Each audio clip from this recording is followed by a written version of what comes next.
Welcome to Infinite Novel. Dive into epic alternate realities. All rights to original creators. Chapter 111, Chapter 111, Living on Sky Island learning to breed Gecko Moria, hey hee hee hee. Did you see his expression? When Luffy sneezed past, he still had a mocking look. I laughed so hard, Don Quixote da Flamingo, phew furfur. This guy is treated at the same level as a crocodile. It's all a conqueror's entanglement knee strike queen, it's just as easy to be defeated. Monkey D. Luffy, if I had the strength of Red Border Luffy back then, Angel Island would not have been destroyed. Rorono Zoro, don't feel guilty, did our best. Vinsmoke Sanji, yes. Now compared with us on the opposite side, we must have a sense of urgency, strive to improve ourselves, and not leave any regrets in the future journey. Tony Chopper, Sanji said it well. Following Luffy's tyrannical knees, Enel came directly with a face full of peach blossoms, and passed out on the spot. Konis and her father looked completely stupid. This is the god of the holy land in the sky. At this time, Luffy looked at Konis and her father. Now, can you tell us about this god? Okay. Konis' father woke up from the shock, so he started talking about Enel's invasion of Sky Island 5 years ago, the other side Cloud Village. Enel's voice is gone. His voice is gone. A little girl named Aisha rushed into the chief's house while shouting, "What? Are you sure you heard it right?" The great warrior Whipper stood up with a startled expression on his face. The chief on the side also said in shock, "Aisha, listen carefully, you can't joke about this kind of thing." Aisha shook her head quickly, "That's right. I heard that Enel went from the island of the gods to Angel Beach, where there are a few people from land below. Enel just met them, and his voice disappeared all of a sudden." Hearing Aisha confirm this again, all the soldiers in the tent gasped, their heart beating faster. Whipper, what a great opportunity. Yeah, let's go find Enel, kill him. This is our chance to take back our homeland. Let's go to Angel Beach. The warriors of Shandia looked at the chief and the great warrior Whipper with excited eyes. However, Whipper pondered for a moment, and decided with firm eyes, no, don't go to Angel Beach. Let's go to the island of the gods. Kill the priests and soldiers. Warrior Braham said in shock, what? Don't you want to kill Enel? Now that Enel's voice has disappeared, this is definitely a good opportunity for us. Whipper said calmly, no. Those people from land below that Aisha heard can make Enel's voice disappear. Obviously they are not easy to deal with. Let's go and clear up all the troubles of the priests and soldiers first, and then deal with them. At this time, the chief also stood up and said, Whipper is right. As for Enel, it would be best if he died directly in the hands of those people. If the situation is not what we think, then now is not a good time to find him. Good. Seeing that the two most prestigious people in the entire tribe all made such a decision, the other warriors also agreed. Not long the elite soldiers of Shandia are fully armed and set off. After listening to what Konis and her father said about Enel, Luffy already understands how many bad things Enel had done. A guy who directly destroys his own hometown is still insane. Although it's just Konis' father's one-sided words, but judging from Enel's actions, at least it's not wrong. So, as long as people from land below come up, all the residents of Angel Island must cooperate with the laws enacted by Enel to guide the people from land below to the Holy Land of God. Robin asked calmly. Yes, in fact, we were also sent to lead you to accept the sanctions. I'm sorry. Konis' father knelt down in front of Luffy and others with a plop I'm sorry. Konis also knelt down. Needless to say this, you can't even control your own life. If you kill you because of this, it would be too unfair. Luffy smiled slightly, reached out and lifted the two of them to their feet. Since this Enel likes to play with ordinary people so much, let's play with him too. Luffy slapped Enel awake. Enel let out a long breath, suddenly saw Luffy, and was about to erupt immediately. Boom! Luffy punches down, Enel sees a flower in front of his eyes, the sky is full of little stars. After waking up a little bit, Enel will have another seizure. Luffy strikes again. It was repeated about a dozen times in a row. Enel still explodes every time he wakes up.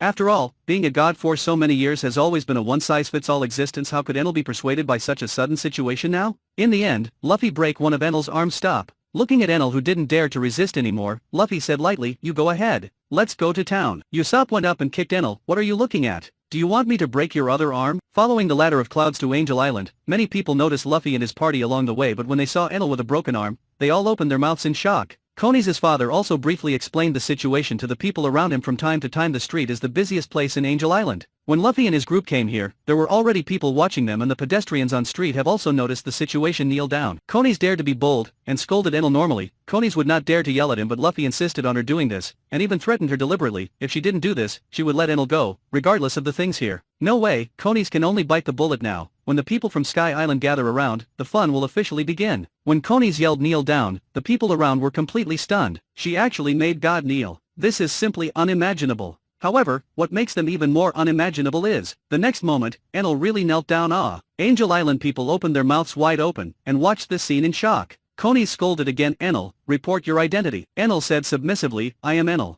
Konis, show everyone a lightning strike. Everyone is dumbfounded. Is this kind of thing okay? While everyone was still stunned, a beam of lightning fell from the sky and struck Enel. Although it did not cause any damage effect, it can make everyone sure of one thing, that is, the person in front of you is indeed the real Enel. Conies continued, now, apologies to everyone. Enel hurry up and kowtow. While kowtowing and saying apologies, he is really the god. I'm not dreaming, am I? God actually apologized to us. He also have a broken arm. Hey, Conies, what's going on here? People around are shocked and speak at this time. Luffy took a sword from Zoro. The black armament haki covered the body of the sword, and Luffy chopped off Enel's other arm with one sword. Angel Island people suddenly exclaimed. Luffy looked at everyone. Now, his life and death are up to you. Those who agree to kill him raise their right hands, and those who don't want to kill him raise their left hands. If more than 10% of the people don't want him to die, then I won't kill him. Abstention is not allowed. Those who abstain, I will kill them directly. Now, start voting with a show of hands. The reason for asking everyone to show their hands to vote, Luffy, is also for the sake of caution. As long as Enel is really the crazy bastard that the Conies and her father said, then there will be no surprises in this vote. When Luffy's cold and stern eyes swept over everyone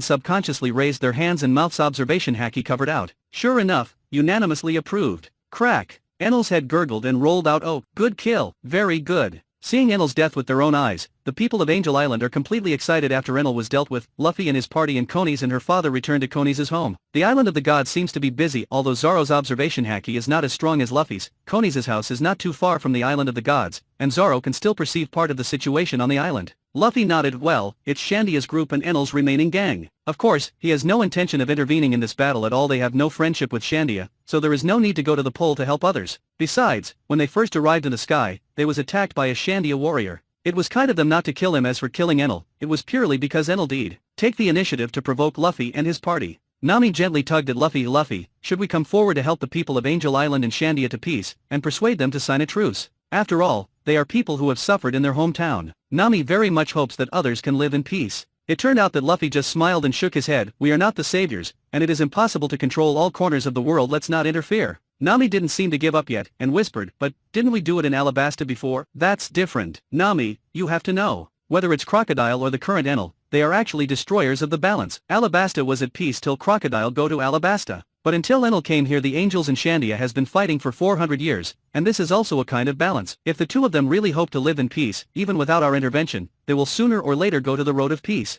Although I can use powerful force to force the two parties to sign a peace agreement, but this kind of forced peace, if there is no one to support it, it will easily break. At this time, Luffy looked at Nami. Nami, let me ask you, shall we live in the sky forever? Nami didn't answer Luffy's question, because she already understood what Luffy meant. She lowered her head and said sincerely, I'm sorry, I shouldn't have questioned you. Ahaha, there is nothing wrong with questioning. Only through questioning and understanding again and again can we establish a tacit understanding of trust between our partnership. Luffy laughed, smiled and rubbed Nami's head. Nami seemed to enjoy it, her cheeks turned red. Monkey D. Luffy, they don't care about Sky Island, but I think I did the right thing over there. Nico Robin, that's right. I think Red Border Luffy is right too. Nami, thinking about it carefully, after we left Sky Island, the reason why Angel Island and the Shandia were able to live in peace is mainly because both sides have always recognized the peace. Vinsmoke Sanji, yes, Sister Koni's father told us that before Enel appeared, Gonfall had been proposing peace between the two sides. Usopp, so, with Enel over there killed, the only thing standing in the way of their peace is gone. Anyway, they're going to make peace eventually. Jun, the peace established by the two sides independently will definitely be much more stable than the peace established by the influence of external forces. Ding. Enter the prize-winning answering session. At this moment, a question appeared on the big screen. Question, what will the Red Border Luffy group do next?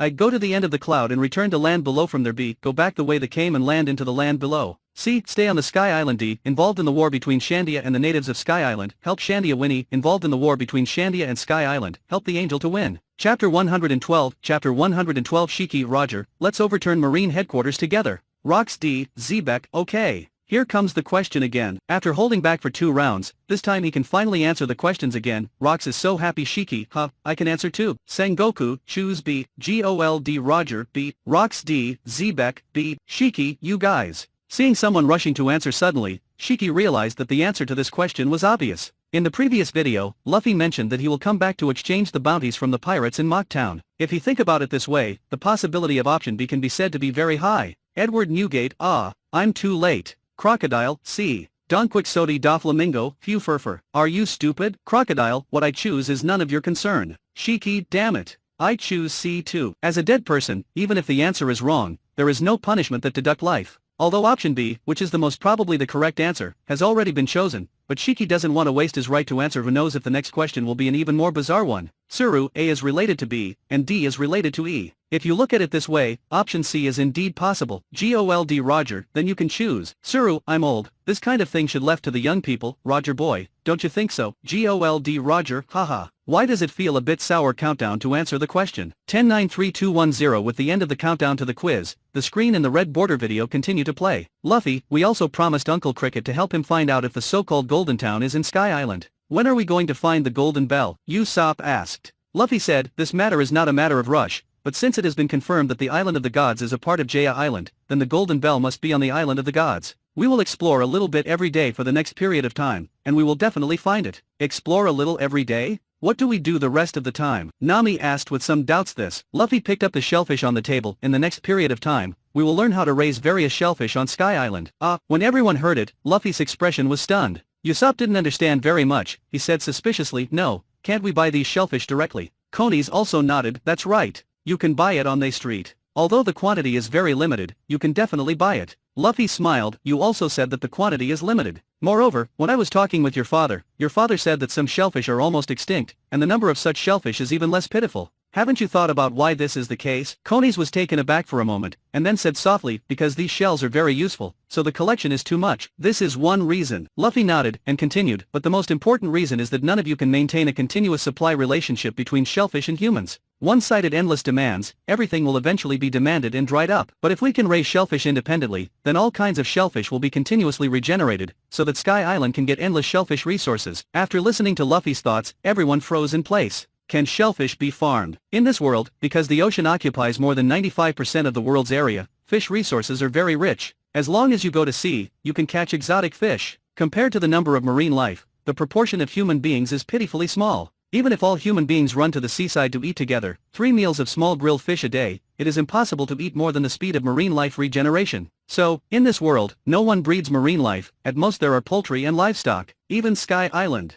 Farming marine life becomes a blind spot. It's even impossible for someone to think about it, because it's so stupid. When Luffy proposed to raise Sky Island shellfish, the first reaction of the people present was unreasonable. But thinking about it carefully, it seems, what Luffy said makes a lot of sense. Konis' eyes suddenly burst into light. Yes, why didn't I think of it? Since many shellfish are about to become extinct, why can't we raise them artificially? Nami also understood, and immediately exclaimed, Luffy, your idea is too constructive. Robin also murmured in shock, I never expected to hear such absurd things about farming shellfish in my lifetime. But I still feel that it is a good idea. Okay, since everyone agrees. From now on, let's pair up, and divide it into 4 groups to observe and record the living habits of shellfish on the shallows. I'm with Luffy. Nami immediately hugged Luffy's arm, then Robin-chan and I. Sanji suddenly looked at Robin with red eyes. However, Robin hugged Chopper directly, I'm with Chopper. Sanji suddenly burst into tears. Rocks D. Xebec, how could this happen? How could someone in this world do such an idiotic thing? I can't take it. Shit, I can't take it. Farming marine life is the absolute equivalent of total idiocy in this world.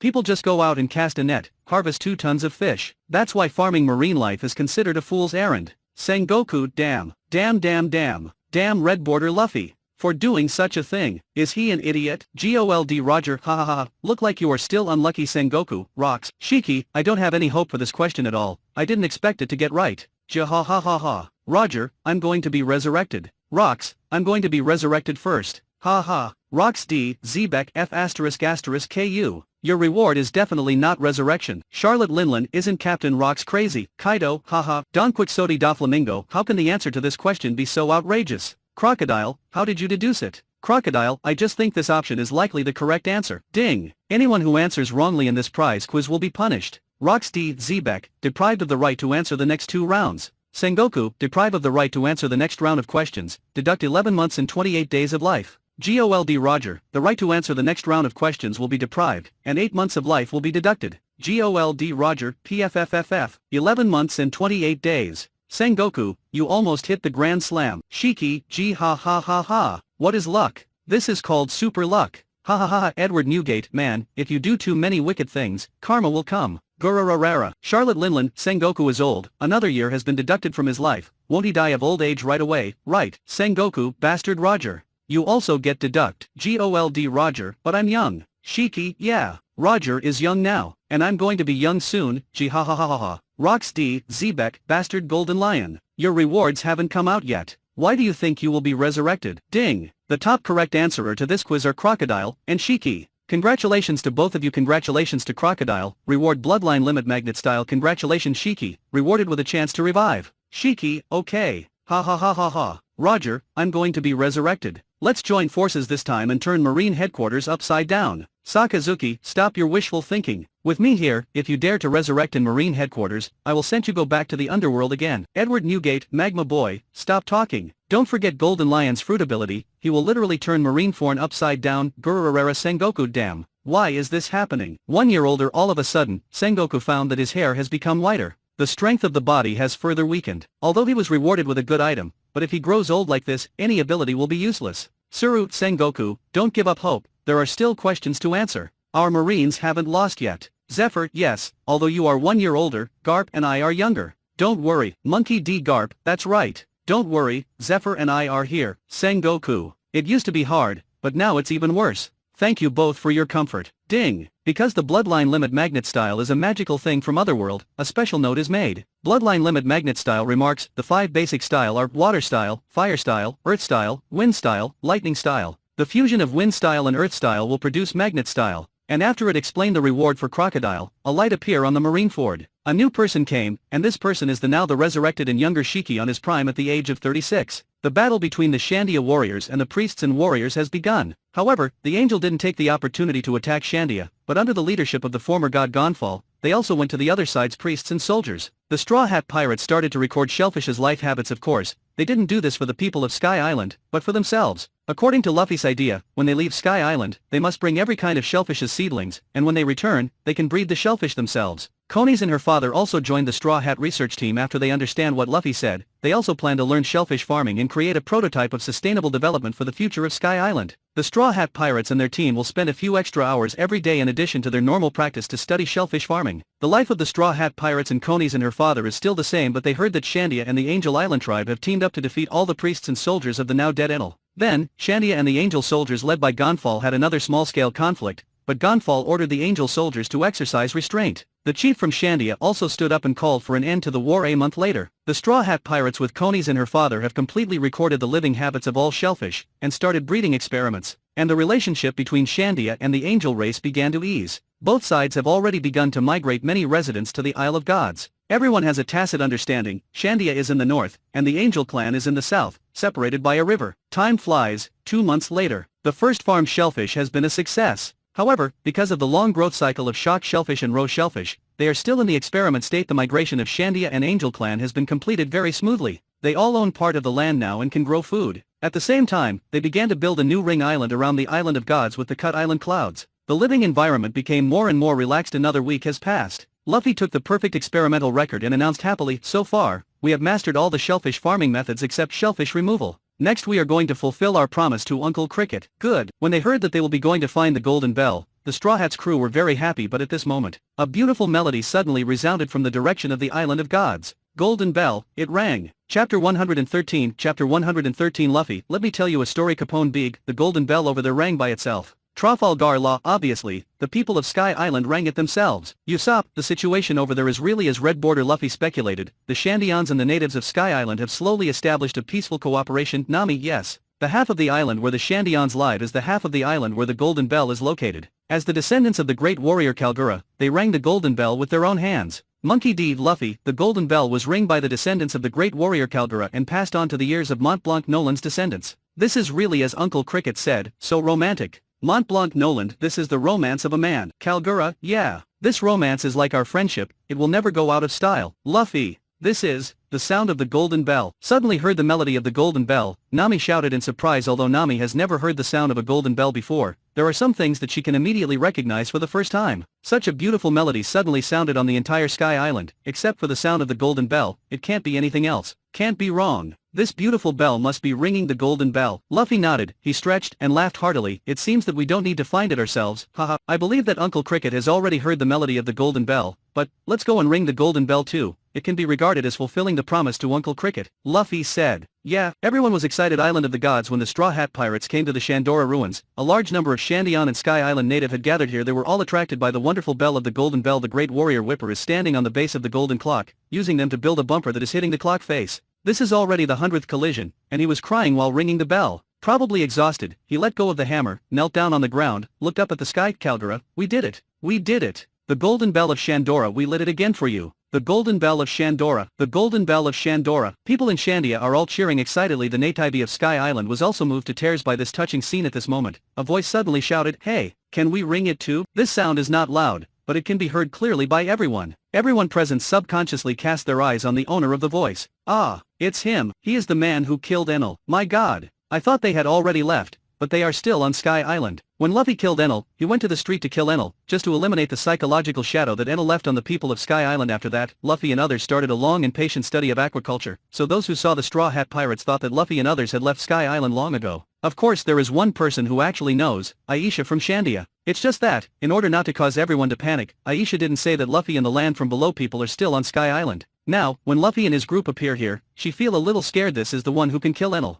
Are they going to be the new Enel? Suddenly, Aisha, who was standing beside the chief of Shandia, said timidly, they are, the ones who killed Enel. It's them. Hearing this, all the warriors in Shandia immediately became vigilant on the pedestal of the golden clock. Whipper stood up, staring at Luffy and the others solemnly. What are you doing? On the other side, on the side of the natives of Sky Island, Gonfall also rode his Pegasus to Whipper's side, which seems to express the strong alliance between the natives of Sky Island and the Shandia. Gonfall first gave a salute to Luffy and his group, and then said, "Mighty people, we are very grateful to you for eliminating that bastard Enel. I don't know why you came to visit suddenly. If you are a guest, we welcome you." Luffy pointed at the golden clock and said calmly, "I'm here for that." What? As soon as these words came out, all the people from Sky Island were all furious. Especially the soldiers of Shandia, all raised their weapons. As for the natives of Sky Island, some of them also raised their weapons, but those who saw Luffy beheading Enel with their own eyes didn't have the courage to raise their weapons at all. "You are actually trying to get your hands on the golden bell of Shandora." The great warrior Whipper glared angrily, and immediately raised the incendiary cannon on his body. Gonfall also raised his spear inside. He cherishes this hard-won piece very much. Now if someone wants to destroy this piece, no matter who they are, they can only desperately guard this piece. Luffy smiled slightly. "Everyone chill and don't be impatient. I want to share with you a story from down below. Who wants to hear your shitty stories? If you want to fight, fight. We are not afraid of death. Even if we risk our lives, we must protect our land." Our angel clan in Shandia advance and retreat together. That's right, Yindi is the common homeland of Shandia and the angel race. Tashigi Red Border Luffy, why didn't he tell everyone the truth? If everyone knew the truth, they wouldn't be so hostile to them. Jewelry Bonnie, what you said. Even if they tell the truth, can it be trusted? Who can tell everything is true in an instant? Gold Roger, this marine kid, you don't understand what Red Border Luffy is doing. Tsuru, indeed, what Red Border Luffy did is not stupid. On the contrary, he is very smart. Jun Red Border Luffy only used one sentence to strengthen the relationship between the Shandia and the native Nico Robin. Looking at the way they came together to fight Luffy, it is obvious that they cherish this hard-won piece even more. Sorry. I'm not discussing with you whether you want to hear it or not. I must share this story with you. While speaking, an incomparable and powerful deterrent instantly spread from Luffy's body. The terrifying coercion is like a giant palm falling from the sky, suppressing everyone at once. At this moment, everyone feels as if a big hand is holding them firmly. They can't even move, let alone fight. Gonfall's big bird hummed, then changed back to its original form, and landed beside Whipper. With Gonfall, Whipper and Gonfall are the same. At this time it seems that they are directly bound by some kind of terrifying shackles, and they can't move. Then, Luffy looked at Nami. "Share it with them."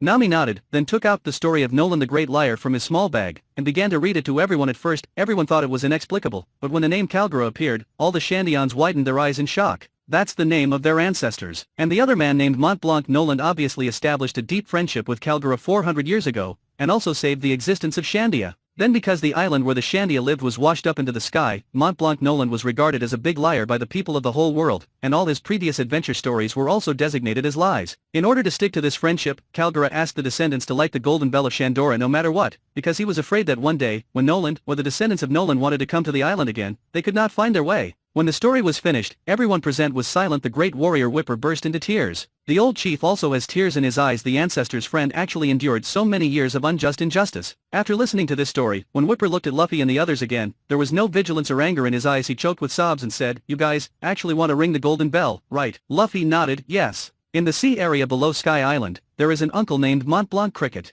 We were entrusted by him to come up to see if the gold city is in the sky. Wait, you said that uncle's surname is Mont Blanc? Suddenly realizing something, Whipper's eyes widened. Luffy continued, "That's right. This uncle is actually a descendant of Mont Blanc Noland. Because Noland is regarded by the world as a big liar, so his descendants also being ridiculed. And what this uncle wants to do is to find the truth. Whipper is extremely shocked. He didn't expect God to make a joke 400 years ago, which caused a whole family to suffer ridicule for 400 years. Thinking of this, Whipper stepped sideways out of the way, and said in a deep voice, "Friends from the sea below, come over and light the golden bell of Shandora." "Okay. Thank you for allowing us to fulfill our promise to Uncle Cricket." Luffy smiled and said. He walked towards the base of the golden clock, and walked up the stone step by step. The moment when Luffy rings the golden bell, the sky is blue and the clouds are white in a daze. A red-haired warrior with a spear in his hand and a chestnut-headed man in a black windbreaker seem to quietly appear in the sky. The two look at each other and smile, then dissipate with the wind. Afterwards, the members of the Straw Hat Pirates went up one by one to have a good time, and they rang the golden bell one after another. When she came, Robin suddenly noticed the material of the base of the golden clock. This is... She subconsciously stretched out her hand to push away the branches attached to the surface poneglyph. Several members of the Straw Hat Pirates exclaimed at the same time. All the surrounding Sky Island people cast their gazes over. After some explanations, Robin and Luffy came to translate the text on this poneglyph. Luffy is currently can be said no half of the knowledge Robin has. Buggy couldn't understand, and walked to the side boredly. However, when he walked to the side of the historical lineup stele, he suddenly said in surprise, There is also the same type of text here, but only a short sentence." Robin came over, her beautiful eyes narrowed slightly, and she started to read. "We came here, found the text, and followed its guidance. Gold Roger, Captain Roger." When he heard this name, Buggy was shocked and exclaimed. At this time, Gonfall said, "Is Roger's name written on it? If I remember the time correctly, he is a pirate from the sea below who came here many years ago. The captain actually came here." Buggy's eyes show shock. Roger was born in East Blue, and when he arrived here from East Blue, Buggy hadn't boarded the ship yet, but now, Buggy followed the Straw Hat Pirates and set sail again, also departed from East Blue, and now he has come to the place where Roger used to be. Is this a coincidence?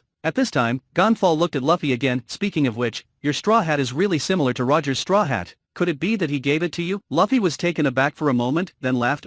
No, Shanks gave me my straw hat." "Haha, what? Shanks?" When he heard this, Buggy's eyeballs were about to pop out. When he met Luffy for the first time, he felt that Luffy's straw hat looked familiar. At that time, he also wondered if Luffy's straw hat belonged to Shanks. However, he thought at the time that the straw hat was given to Shanks by Captain Roger. How could Shanks give it to someone else? So Buggy didn't think about that again. However, hearing Luffy say that now, he was completely stunned. "Luffy, you are wrong, the straw hat belongs to Captain Roger." When the Roger Pirates disbanded, the captain gave his straw hat to Shanks. He wanted Shanks to inherit his legacy and become the next generation of Pirate King. "I didn't expect Shanks to give you this straw hat."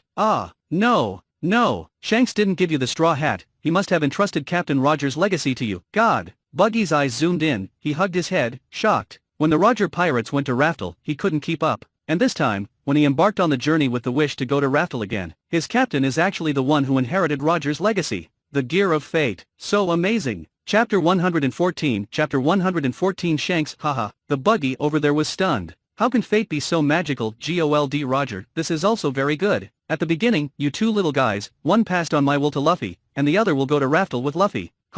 Great. Buggy, Captain, do you really approve of Straw Hat Luffy? Gold Roger, yeah, totally approved. Edward Newgate, Gururarara. Nanny? Is this straw hat of mine actually the hat of Roger the Pirate King? When Buggy said that, Luffy was also very surprised. He never expected that the straw hat of Pirate King would appear in a small village in East Blue, and it was outrageously reached in his hands. He still remembers that when the Red Hair Pirates were about to leave Windmill Village, the Red Hair said that he would leave the straw hat to him as a souvenir. Luffy never expected that the straw hat has such a special meaning. Suddenly, he looked at Buggy. "Wait a minute, why do you know so clearly?" Although Luffy guessed some possibility, but he still wants to hear Buggy say it himself. Buggy looked at Luffy. "Of course I know. Because Shanks and I were both interns of Roger Pirates." "What?" The rest of the Straw Hat Pirates all opened their mouths in shock. "My God, after a long time, we have a crew of the original Pirate King on board." Although I guessed it, Luffy still feels very shocked. He also thinks this is amazing. Shanks gave him Roger's hat, saw Roger's message here on Sky Island, and Buggy said it all. As if it is destined, but then he drove this ridiculous idea out of his mind. There is no such thing as predestined, everything is just a matter of man-made. After the Shandora's lamp incident is over, the Straw Hat Pirates are preparing to leave Sky Island. Because of this matter, the Shandia people are full of gratitude to the Straw Hat Pirates. And the angels are also very grateful to the Straw Hat Pirates. Now the Straw Hat Pirates are leaving. They want to give a huge golden pillar to the Straw Hat Pirates. Afterwards, the Mary came to Coney's house and began to move a lot of breeding equipment: sound shells, light shells, image shells, water shells, taste shells, wind shells, blowing wind shells, flame shells, hot shells, water shells, flash shells, impact shells. These have brought a lot. Don't worry about not having seedlings to breed in the future. Although the great warrior Whipper has a platoon shell, it is the corpse of a platoon shell and cannot be bred. A whole set of farming ecosystem was moved to the rear deck of the Mary. Although according to Luffy's idea, the seawater in sea below is estimated to be able to grow these shellfish after certain adjustments, but for the sake of insurance, they also brought back cloud seawater in Sky Island. Water shells can be used as firefighting tools. One can imagine how much seawater a water shell can hold. Mary sailed away from the Sky Island and went back down toward the gate of heaven afterwards. Zorro pierced through the White Sea again, and the Mary fell from the White Sea. When they landed in sea below, everyone looked up at the sky subconsciously. It was an unreal feeling, as if they just experienced a fantasy adventure dream. Look at me, flame shot. Usopp's palm is attached to a flame shell. Facing the sea is a burst of flames. I am also a flame devil fruit user. Nami's hands are breathing fire. It's spectacular, haha. We are all flame devil fruit user. Poor guest Ace, this is a blow for me as the true flame devil fruit user, as in user of flame fruit, seeing others can breathe fire at will. His mood is a bit broken at this time. Charlotte Oven, I can understand your feelings, seeing those hot shells. I feel that my fruit ability has been demonized. Tsuru, your focus is wrong. Obviously, water shells are the most threatening weapon. Charlotte Linlin, you mean the water shells are filled with seawater, posing a threat to devil fruit users. Shiki, hey. It seems that this is indeed possible. If this is the case, the water shell has become a treasure. I don't know if there are any water shells on the Sky Island here. I will fly over to find it when I find time. Gol D Roger, if you have some, bring me some. Shiki, it's easy. When the Mary arrived at Jaya Island again, Luffy and his group met with Cricket again, and everyone had a lively banquet together. 2 days later, the Mary arrived in Mock Town. Luffy wrapped his arms around the golden pillar and jumped directly onto the pier. He shouted, everyone come and have a look. Whoever can lift this golden pillar, we will give it to him. Afterwards, Luffy jumped up, inserted the golden pillar directly into the ground, and then went back to the Mary. The eyes of the pirates on the pier were completely attracted by this huge golden pillar. Some of the young people rushed to the town to report this to their captain. Soon, the news spread completely in Mock Town. Seeing more and more pirates coming to the pier, Luffy's back molars are all exposed when he smiles. Nami kept flipping through the bounty booklet, and kept talking about how much this is, how much that is. Her mouth was full of joy. Such a huge golden pillar, it is impossible for a single pirate to pull it out. Get out of the way, that person is coming. It's over, he's here, this golden pillar must belong to him. The people of the great pirates are coming. Their captain, Red Potato, is a devil fruit user. With the emergence of the largest pirate force currently staying in a certain ancient town, the pirates on the pier automatically created a passage. Red Potato brought a group of vicious pirates to the golden pillar. He is nearly 3 meters tall. With both hands, the force fruit ability is activated. Boom, as the ground cracked, the golden pillar was picked up by him. He laughed loudly, haha, such a big golden pillar is mine now. Boom, the terrifying conqueror's hacky pressure instantly covered the audience. At the pier, there is no one left standing. Yeah, it's yours now. But now it's my trophy. Luffy leaned on the railing, chuckled, and then said to his crewmates. A few hours later, the Straw Hat Pirates and their team finished loading all these pirates. 2 big ships are loaded. Then the Mary left Mock Town with 2 big ships. After a long time, dozens of figures appeared one after another in the streets and alleys of Mock Town. Either they didn't go to watch the fun, or they didn't catch up to watch the fun. They didn't expect to escape because of this. Everyone patted their hearts. It feels so good to be alive. Shiki, this guy, he really treats pirates as cash machines. Gol D Roger, although this will damage the reputation of pirates, it seems to be a way to make a fortune. Kojiki Odin, a bounty hunter in pirate skin. Sengoku Humph. If all pirates could be like them, then the number of people harmed by pirates would be greatly reduced. Edward Newgate, did you hear me right? Sengoku is praising Red Border Luffy. Sengoku, humph. I'm just telling the truth. Jun, the fleet admiral, is right. Although the Red Border Luffy over there finally became a pirate, but their way of catching pirates for bounties actually indirectly helped many civilians. Monkey D. Garp, stupid Luffy. Look at the Red Border Luffy. Learn from him. Monkey D. Luffy, oh. Jaya Island is quite far from the next island, Lilith Island. Normally, it may take 10 days to half a month to sail. However, it only took 5 days for the Mary and the 2 cargo ships to arrive. The reason is very simple, because the Straw Hat Pirates have more than 200 jets. Among them, 200 blast shells were deducted from Enel's Art Proverbs. This is a product that Enel has stored for several years, and it turned out to be used by the Straw Hat Pirates that night. The bright moonlight illuminates the 7th branch of Marine very brightly, but this does not prevent the 5 members of the Straw Hats from doing things. Wooden stick in hand, they prepare. No one knocked in with a crackling when they came to the base chief's bedroom. Who? The Commodore got up from the bed in a hurry. He looked at the 5 black shadows that suddenly broke in and shouted, "This is the base of the 7th branch of the Marine. Are you people crazy?" Huh? Just about to use the name of Marine to threaten the opponent, but suddenly, the Commodore's eyes lit up. F***K. Isn't this his god of wealth? Before he was a captain in the 19th branch of the Marine for several years, not only did he not get any lucrative money, but his rank had never been promoted until that day. 5 thugs attacked at night. Not only did he have a small private treasury, but he was also directly promoted to Commodore because he captured a large number of pirates. He originally thought that Commodore was the end of his life, and he spent the rest of his life in Lilith Island, but he never expected that the original 5-thug benefactor actually appeared again. This makes him so excited. If it wasn't for saving face, the Commodore would directly kneel to the 5 people in front of him. "I'm sorry, but I need you to be asleep." Luffy walked over with a wooden stick. "Wait," the Commodore shouted suddenly. Luffy was a little confused, subconsciously stopped. Is this guy going to fight? The Commodore looks around in the bedroom, seems to be looking for something. "Don't bother yourself, I'll do it myself." The Commodore slammed his head against the wall, and passed out neatly. Luffy looked back at the 4 people behind him with a dazed expression. The 4 of them shook their heads at the same time. Don't look at us, we don't understand Hina, isn't this, the captain from before? Scratchmanapu papa I said, why does this guy look so familiar? It turned out to be Captain Marine, who was knocked out by the Straw Hat Pirates before. Drake, I remember. He said that those pirates that the Straw Hat Pirates took for bounties were captured by him through bloody battles, and then he was promoted because of this. Shiki, gee ha ha ha ha, the man has luck on his side. Gold Roger, this guy. It's unlucky for others to meet the Straw Hat Pirates, but when he meets the Straw Hat Pirates, he will be promoted and get rich. Haha, Marco, haha. The Straw Hat Pirates brought so many pirates this time, if he caught all of them, I'm afraid he would be directly promoted to Rear Admiral. Jun, as far as the matter is concerned, with the number of pirate caught he might even be promoted to Vice Admiral if he had the strength for it, if not then he will be a Rear Admiral. When the 5 members of the Straw Hat Pirates came out of the vault at the base of the 7th branch of the Marine, everyone brought a lot of treasure chests, as expected of the 7th branch. Really rich. More than 1 billion belly, Usopp shouted excitedly. But Buggy said unhappily, we are still at a loss. The number of those pirates, we should take 2 billion belly. Zoro nodded, yes. But there is no way, we can't stay with them any longer, it's still too far away until the next Marine base. However, Luffy laughed, it's okay. I've written down how much money is missing. When we exchange bounties next time, if they have extra money in their treasury, I will take it. The other 4 people immediately praised Luffy for being smart. By the way, that Marine officer just now looks familiar to me, Luffy said suspiciously. Buggy also opened his mouth and said, actually, I also feel a bit familiar. But I don't remember where I saw him. Don't think about it, we came all the way from the Grand Line, how could we have seen him? I guess he has a familiar face. Usopp shrugged his shoulders. Okay, Luffy scratched his head, it's not an important matter anyway, so he just didn't think about it. When the Straw Hat Bandit 5 returned to the Mary, the value of the Mary soared to 2.9 billion belly. In addition to the 2.9 billion belly, there are many treasures obtained from pirates, and the huge golden pillar from Sky Island. If these things are exchanged for money, it is conservatively estimated that the total assets of the Straw Hat Pirates will be upwards of 5 billion. And now, the Straw Hat Pirates are also facing a very important problem. That is, there is too much money, and there is not enough Mary space. With this trouble, the Mary set off again, heading towards the next island. When the screen arrives here, the red border screen slowly fades away. Chapter 115, Chapter 115 Snowflies. Not long the screen with white borders gradually brightened. The screen appears. Luffy and his party arrive at the Long Ring Islands first. They met the old man Tanjit, who was trapped on the island alone. After that, the foxy pirate appeared, and the huge pirate ship trapped the Mary, and they wanted to fight the pirates. The two sides had a davy back fight, and finally the Straw Hat Pirates won the opponent's pirate flag, and Luffy also drew a super ugly pirate flag for the opponent.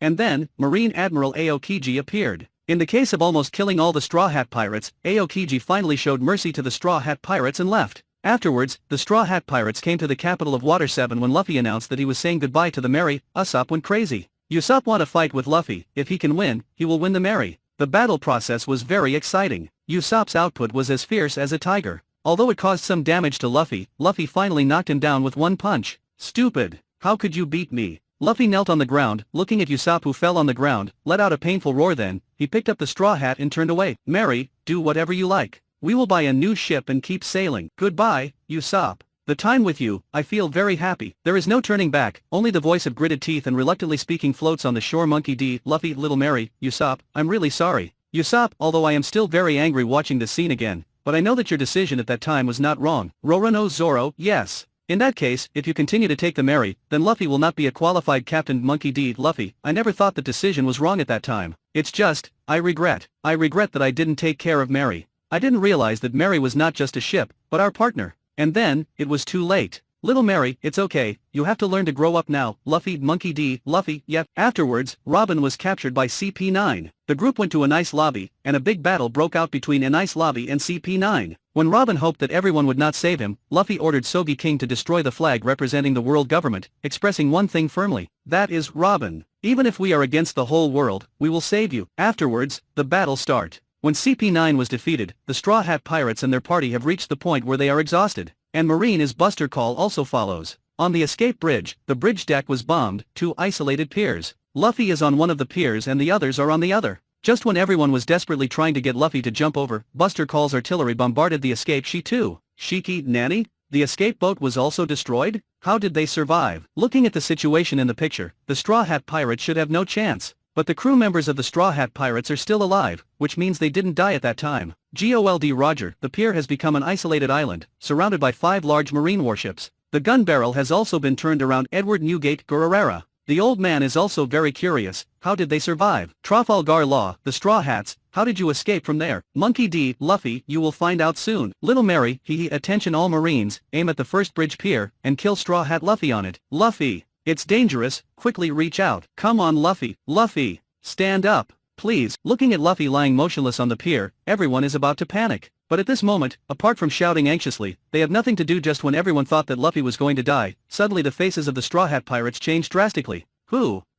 This voice. Usopp held his head, opened his mouth in shock, and looked around. What are you talking about? Is it the voice of my family? Frankie said. No, it's not from over there. I heard it just now. What? What's down there? Usopp ran towards the edge of the pier. Down, although Luffy couldn't move, he heard someone calling him. Who are you? Where are you? Nami looked up in surprise, looking around for the source of the voice. What the hell? Sanji also frowned, he heard it too. He told us to look below. Chopper shouted Trafalgar Law, it's someone calling them. Jewelry Bonnie, judging by their reactions, obviously yes. But why can't anyone else hear this voice except the Straw Hat Pirates? Eustace Kid, yeah. Looking at other people's reactions, they really can't hear this voice. Gold Roger, hey, isn't it? Is this voice? Suddenly thought of something, Roger immediately widened his eyes. Usopp is the first to look under the bridge. With just one glance, his tears burst out like crazy. He yells, quick, Robin, get Luffy in the ocean. And everyone, jump into the ocean. Seeing that Usopp is going to make such a crazy move, Zoro immediately shouted, hey, Usopp, what's the difference between jumping like this and committing suicide? Although he seemed to have heard some sound, but because he was still fighting with the Marines, he didn't look down the bridge, and he didn't have time to think about what the sound was. No, we are saved.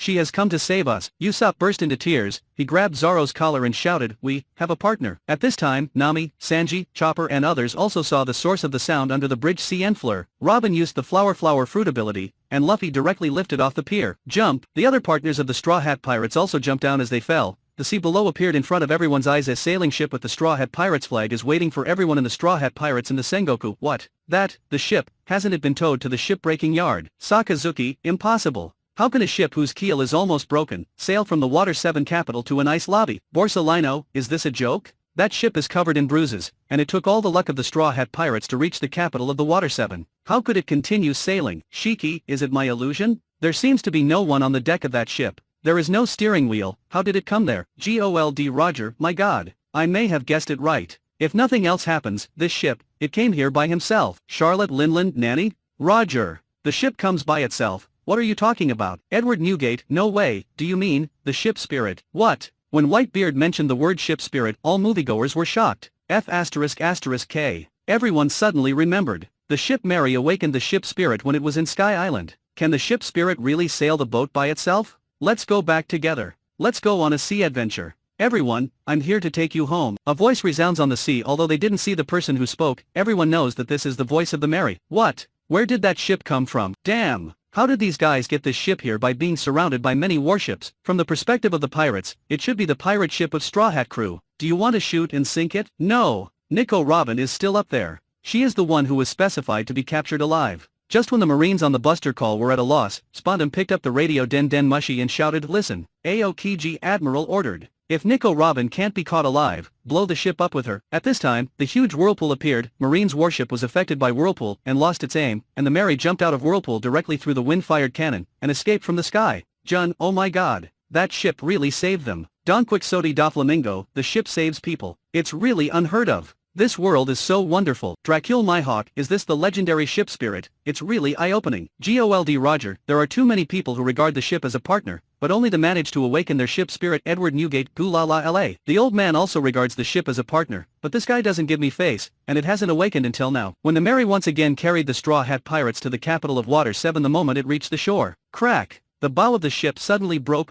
Looking at the suddenly disconnected Mary, Luffy immediately shocked. He looked at another ship of Carrera Shipbuilding Company who fled back with them, and shouted anxiously, Uncle, it's bad. Something happened to the Mary. Help me quickly. The mayor of the Water 7 city, Iceberg, stood on the deck with a group of shipwrights. Without speaking, with a heavy expression on his face, seeing that everyone is silent, Luffy shouted anxiously, it is our companion who has been sailing with us until now. It just saved our lives. Please help us at this time. I finally understood why Usopp cared so much about Mary's feelings. I'm such a bad captain. On the warship of the Impel Down, Luffy's eyes were filled with tears, full of remorse facing Luffy's request. Iceberg sighed heavily, let it rest. It has, tried it best. As soon as these words came out, Luffy was struck by lightning. Iceberg looked at Luffy, and continued, did you know? That day, after you went to a nice lobby, Aqua Laguna was still raging. When I came to the shore, I heard the sound of thumping from the direction of the shipyard. At that time, I was very surprised. How could there be people in the shipwreck yard at this time? So I came to the shipwreck yard to see what's going on. Afterwards, I saw your pirate ship Mary. When I went to check your boat, I found it was dilapidated. Just as my hand was on the hull of the Mary, suddenly a voice came to my head. The voice said, "I still want to sail, I want to sail again." At that time I thought I was hallucinating, but I don't know why. I actually believed that the sound came from the Mary. So, I started to repair the ship.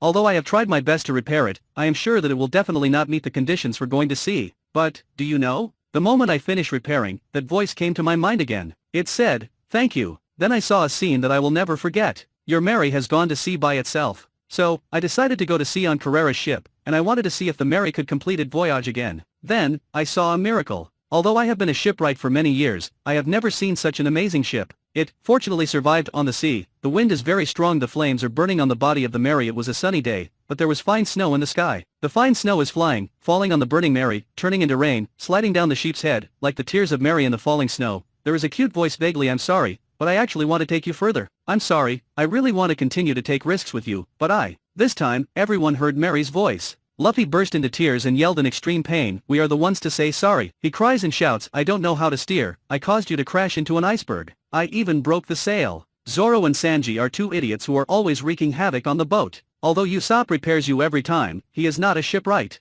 "I'm sorry, Mary, it's us who should say sorry." Having said that, Luffy has collapsed to his knees, weeping uncontrollably. "But, very happy. Thank you for always being so kind to me." The last sound of the Mary is heard in the flames Mary. The white border video end, and the screen slowly disappears. Every subscriber brings us closer to more epic novels. Join Infinite Novel today. Chapter 116, Chapter 116 Straw Hats, Red Border Luffy, crushed them to death. When the video on the white border screen dimmed, the viewers woke up from the shock. Watching the farewell between the Mary and the Straw Hat Pirates just now, everyone's emotions were pulled into it. It doesn't matter whether it's a pirate or a marine as long as it is a person who goes out to sea, who cannot be moved by the scene. Momanga, it's so shocking. What is supporting that ship from the Water 7 to an ice lobby? And what is supporting that ship to bring the Straw Hat Pirates back from an ice lobby to the Water 7? As one of the participants in the Buster call just now, the Vice Admiral Momanga couldn't figure out why the ship of the Straw Hat Pirates appeared at that time. And now after watching the replay, Vice Admiral Momanga was deeply shocked. Strawberry, unbelievable. It arrived in an ice lobby's waters with such a wreckage.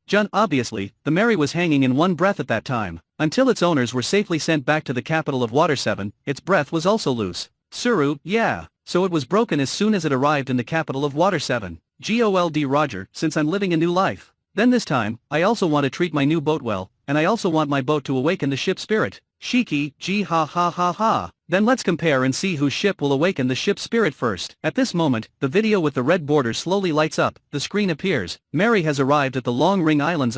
This is the first time I feel that having too much money is a troublesome thing. Sanji got off the bed, stepped on the treasure chest, walked from the treasure chest on the first floor to the door, and then continued walking along the treasure chest in the corridor outside, until he got to the deck. It was a little more spacious. Although there are treasure chests on the deck, relatively speaking, there are a lot less after all. There is a lot of humidity on the deck. Those treasure chests that store belly cannot be placed on the deck. Only the treasure chests that store treasure can be placed on the deck. In addition, the rear deck is directly occupied by the golden pillars, and there is still a small half of the golden pillars sticking out of the ship. Luffy is sitting on the sheep's head of the Mary, and is also thinking about this problem. After thinking for a while, he looked back at his partners on the deck and said, "It seems, we have to buy another boat just to put the money in." Usopp nodded, "Yes, in this case, we have to change the ship or buy another ship. But considering Luffy, it is impossible for you to abandon the Mary, so we can only buy another ship." Buggy said, "If you want to buy a ship, then, if I remember correctly, the next island is the famous capital of Water 7. There are shipbuilders with very good shipbuilding skills, and we can consider buying our second boat there. Okay, let's make this decision first." Luffy jumped off the sheep's head and stood on the land of the Long Ring Islands. He looked into the distance, and said with some novelty, "This island seems to be different from the island we saw before, huh?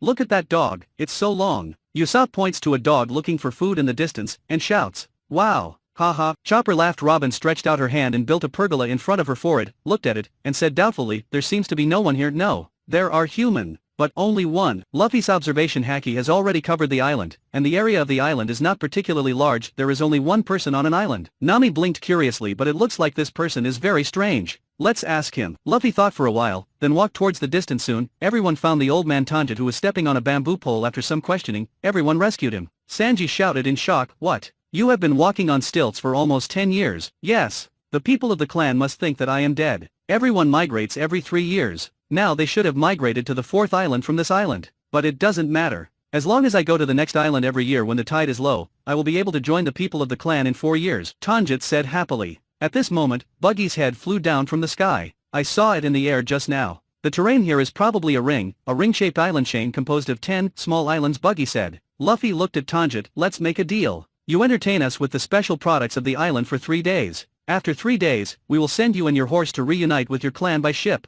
What do you think? Really? Hearing this, Tanjit's excited eyes turned red. Of course. These 4 small islands have a few hours of low tide every year, and you can only go to 1 island a year, which is too long. But if you take a ship, you can take a day or 2 at most. For us, this is simply a trivial matter. Generally speaking, this is just a matter of going along the way, but it can help a lonely old man reunite with his clan 4 years in advance. Why not do it? Tanjit happily collected special things on the island, and entertained the Straw Hats and his party for 3 days. 3 days later, Luffy also took Tanjit to the island where his tribe was located. Afterwards, the Mary sailed on the sea for several days and arrived at the capital of Water 7. Wow! Is this the capital of Water 7? It's so awesome! Looking at this island full of architectural style, Usopp exclaimed. Nami was also shocked. It's so beautiful. The people who designed this kind of city are amazing. Luffy said, we have too much money, and there are a lot of Sky Island shellfish on board. We have to keep someone to guard the boat. Knowing that Luffy attaches great importance to the Mary, Buggy took the initiative to say, let me guard the ship. I also stay on the boat. The new batch of seedlings still need to pay attention. Chopper said okay. Sanji and Zoro go shopping, Usopp and I go to the shipbuilding company to ask about the situation. Nami and Robin go shopping by themselves. Luffy assigned the staff. However, Nami took Robin and ran to Luffy. We will go to the shipyard with you too. Luffy shrugged. Don't you guys want to go shopping? Nami said with a smile, we can do it later. We want to also help you refer to the style of the new ship. Alright, since Nami insisted on this, Luffy did not refuse.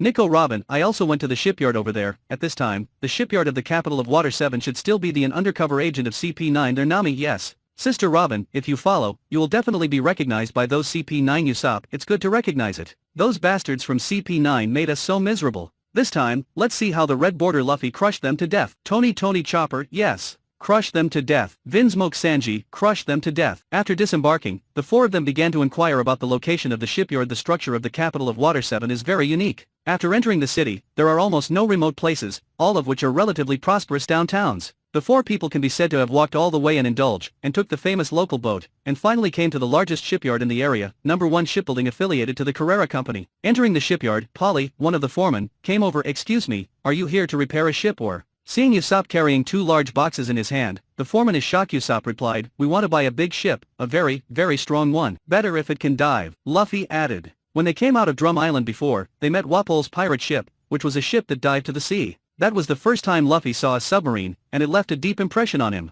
Now that he needs to buy a second ship, Luffy naturally wants to get a ship that can dive. Although they may not be able to dive often, but having this function is better than not having this function. Listening to Luffy's request, Usopp scratched his head.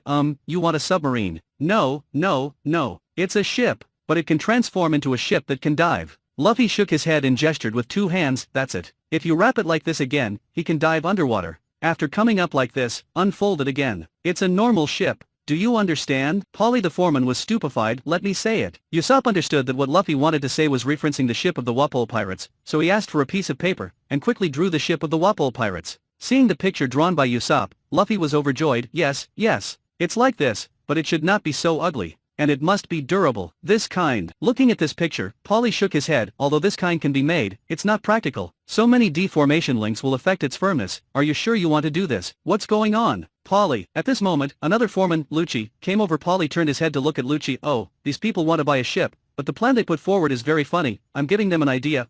The moment Lucci noticed Robin, his eyebrows twitched. Then he looked at Luffy and others calmly. It's just, his subtle expression changes can't escape Luffy's perception. Of course, it is impossible for Luffy to beat someone up just because of this. He just stayed silent. Pay attention to this Lucci, a man who looks very manly, and there is a pigeon on his shoulder, which is a bit strange. Well, if you are not in a hurry, I will hold a meeting with other foremen after we get off work to study the shipbuilding plan you proposed. Please come back tomorrow. When the time comes, we will draw the blueprint. You can read it again. Lucci gives advice without talking to Luffy. Nami agreed first. Well, that's fine too. It just so happens that we want to go shopping first. After the 4 of them leave the shipyard, they can only go shopping, found a restaurant, and the 4 of them tasted the famous local delicacy, shui shui pork. Luffy frowned slightly. His observation Haki immediately sensed that in the restaurant across the street, the foreman named Lucci was peeping them. Beside him, there is another long nose. Obviously, these 2 people monitoring Robin. Therefore, Luffy frowned and looked at Robin. Robin, that foreman Lucci who was at the shipyard just now. Do you know him? Foreman. Robin recalled, and the image of the guy with the pigeon on his shoulder came to mind, and she shook her head. I don't know him. That's weird. he obviously knows you. And, he is still following us, Luffy said doubtfully, puff. At this time, Nami covered his mouth and laughed, come on, Luffy, we all have bounties. Isn't it normal for people to recognize us? He didn't say anything. Luffy suddenly realized something. Yeah, I guess they might be eyeing Robin's bounty. After thinking about it, Luffy doesn't care anymore. Leaving the restaurant, the four of them turned a few streets, came to a small alley, and then entered the alley. Not long after, Lucci and Keiku appeared. When they saw that the four of Luffy were already waiting for them, Lucci frowned. He originally wanted to wait for Robin to be singled out when she was alone, but now it seems that the other party aware of them, of course. In Lucci's eyes, no matter what kind of strength the opponent is, they are definitely not as good as him. Are you eyeing our bounty? Luffy leans his back against the wall and looks sideways at Lucci and Keiku. It turned out to be an ignorant pirate. No wonder he dared to wait for us so arrogantly. Lucci smiled lightly, then looked at Robin. We are CP9. What? When he heard the other party's identity, Robin's delicate body couldn't help but tremble for a moment. Then, she laughed at herself. Okay, I'll go with you. But, don't fight them, they are just a few children who were deceived by me. Although Robin knows that Luffy is very powerful, she also knows that CP9 represents the world government. No matter how strong the individual is, can he compete with the world government? We can agree to that. Lucci looked at Robin without squinting, not paying attention to Luffy and the other at all. Hey, wait, Robin, you can't go. Luffy suddenly reaches out to stop Robin. He can easily perceive that Robin is very scared now, but she still pretends to be calm. Okay, you don't need to act like you know me well. You and I are not partners. I just boarded your ship because of a small agreement. Robin purposely looked at Luffy with a disgusted expression. Luffy didn't let go, but continued to say through Robin's words, since you also made an agreement, you must realize you have not teach me all of the ancient language. Hearing that Luffy said this, Robin quickly covered Luffy's mouth. She was furious. Don't talk nonsense. Don't bother with my business either. Our fate is over. Although she tried her best to hide it, Lucci is not a fool. No need to act. Today, none of you can leave. While speaking, Lucci's right index finger stretched instantly. Chapter 117. Chapter 117. The strength is not bad, but not enough for me to take out the slingshot. Originally, Lucci didn't care about Luffy and the other, but when he heard Luffy speak about ancient language knowledge, the situation changed. Why did the world government want to arrest Nico Robin? Isn't it because she can understand the poneglyph? As long as Nico Robin is alive, more poneglyph may be translated and even published. And now the guy next to her actually said that Nico Robin had been teaching him about ancient texts before the situation develops into a prairie fire. It must be nipped in the bud. CP9 are killer agents specially trained by the world government. Once they decide to act, they will be quite swift and resolute like a cheetah. Lucci's figure rushes towards Luffy. However, slippery ground. Nami's right hand makes a finger-holding movement, and her ability is instantly transmitted to the ground. Lucci just rushed in front of Luffy, and he was exerting force under his feet, but the ground instantly turned into a smooth plane with zero friction. In such a sudden situation, no matter how good Lucci's balance is, he will inevitably fall straight down. Boom! He knelt on the ground, and the finger gun with his right hand poked directly on the ground. This process sounds like a well-structured process, but it actually happens only in an instant. In the eyes of others, it was as if Lucci sprinted over at an accelerated speed, and knelt down in front of Luffy with a plop. When this scene appeared, there was an instant silence and as the watcher take in what had happened. Then there was a roar of laughter. Charlotte Linlin, mama. Why did this guy rush over to kneel down for Red Border Luffy as soon as he saw him? Scrathman Apu, maybe he owe Luffy someone money, papa. Don Quixote da Flamingo Fufurfer, so excited, if I don't know, I thought he saw his own father Gecko Moria, hey. You are really bad. Lucci rushed over and knelt down to the group. Even Lucci himself was stupefied. He knelt in front of Luffy, and was suddenly embarrassed. Keiku behind him originally thought that Lucci would be able to get everything done in an instant, but he didn't expect to see this scene. Looking at Lucci in front of me, the corner of Luffy's mouth couldn't help twitching. Of course he knew what happened, but this scene is really funny. Puffed, it's not the first time we met, so you don't need to worship me like this. Luffy let out a mouthful of laughter, and immediately stretched out his hand to help Lucci stand up. Gold Roger Red Border Luffy, you are so black-bellied. Ha ha. Shanks ahaha, don't hit or swear, just such a polite sentence. It's not very lethal, but it's extremely insulting. Borsalino woo. As soon as he said this, that guy CP9's face turned black. Although both the CP organization and the Marine are under the command of the world government, the two departments actually is different and rarely interact. Looking at Luffy teasing him with such a relaxed attitude, Lucci is really about to explode. He is the strongest CP9 in history. How dare he tease him? Saru. For a split second, Lucci is about to explode and attack. However, the ground he was on was completely affected by the smooth fruit, and as soon as he exerted his strength, he fell into the ground again. Don't move around, I'll help you. Keiku has been watching from behind, has already seen that it is Nami who is using devil fruit ability. He didn't get close, but directly raised his leg and kicked it out with a Rankyaku. The sharp slashing wave instantly approached Nami. Facing this level of attack, Luffy has no intention of making a move at all with his current strength. Observation Haki can instantly judge the power of the opponent's attack. If he saw that the attack is too strong for his partner, then he will act.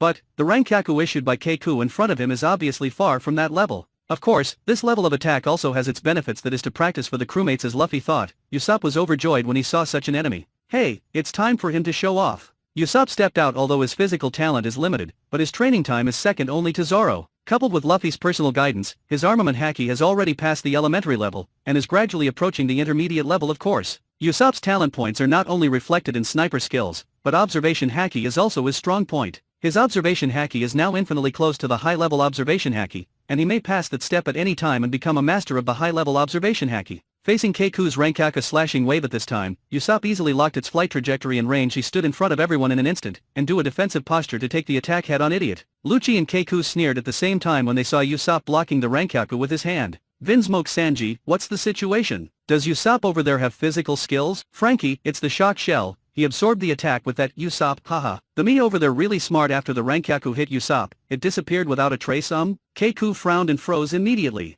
What's the situation? Is it a devil fruit ability? Keiku immediately guessed like this, but at this time, Usopp has already taken the initiative to attack him. However, when Usopp rushed to Keiku, Keiku suddenly looked shocked, because he noticed the slingshot behind Usopp. He suddenly exclaimed subconsciously, wait, are you a sniper? Oh, what's the problem? Usopp paused, a little confused by Keiku's question. Seeing that Usopp admitted, Keiku's emotions are completely in a mess, he suddenly became furious. Damn it. You, a sniper, don't keep the distance, but want to fight me in close quarters. A sniper wants to attack him head-on. What kind of humiliation is this? Keiku finally realized what Lucci felt just now, but what he didn't expect was that the next moment, his sense of humiliation and anger suddenly became even bigger. Usopp shrugged his shoulders, as if he was chatting, and said, although your strength is not bad, it is not enough for me to take out my slingshot. As soon as these words came out, anger burst out of Keiku's heart like a small explosion. Although his strength is not as good as Lucci, he is still considered the second strongest among CP9. Under such a background, there is actually a sniper who said that he is not good enough for them to use his weapon. Vinsmoke Sanji, this is so damn awesome. Chopper, wow. Usopp is so awesome. Eustace kid, it's a humiliating explosion to say something like this in a chatty tone. Trafalgar Law, haha. Usopp over there is too awesome, so cool. Roxy, Xebec, these little guys nowadays are not very strong, but they talk more and more. Seeing the appearance of Usopp in the picture, Rox couldn't help feeling a little sour. Shigen. The index finger of his right hand stretched straight for a moment, and he stabbed heavily toward Usopp's chest. This kind of speed is the advantage that Keiku was proud of in his opinion. At such a close distance, people like Usopp can't dodge. Of course, what he doesn't know is, his attack trajectory is locked by Usopp's observation haki. Usopp raises his hand, the same hand just now the shock shell in the palm was placed on Keiku's finger. In an instant the Rankaku that was absorbed by the shock shell, impact dial, just now released. Boom!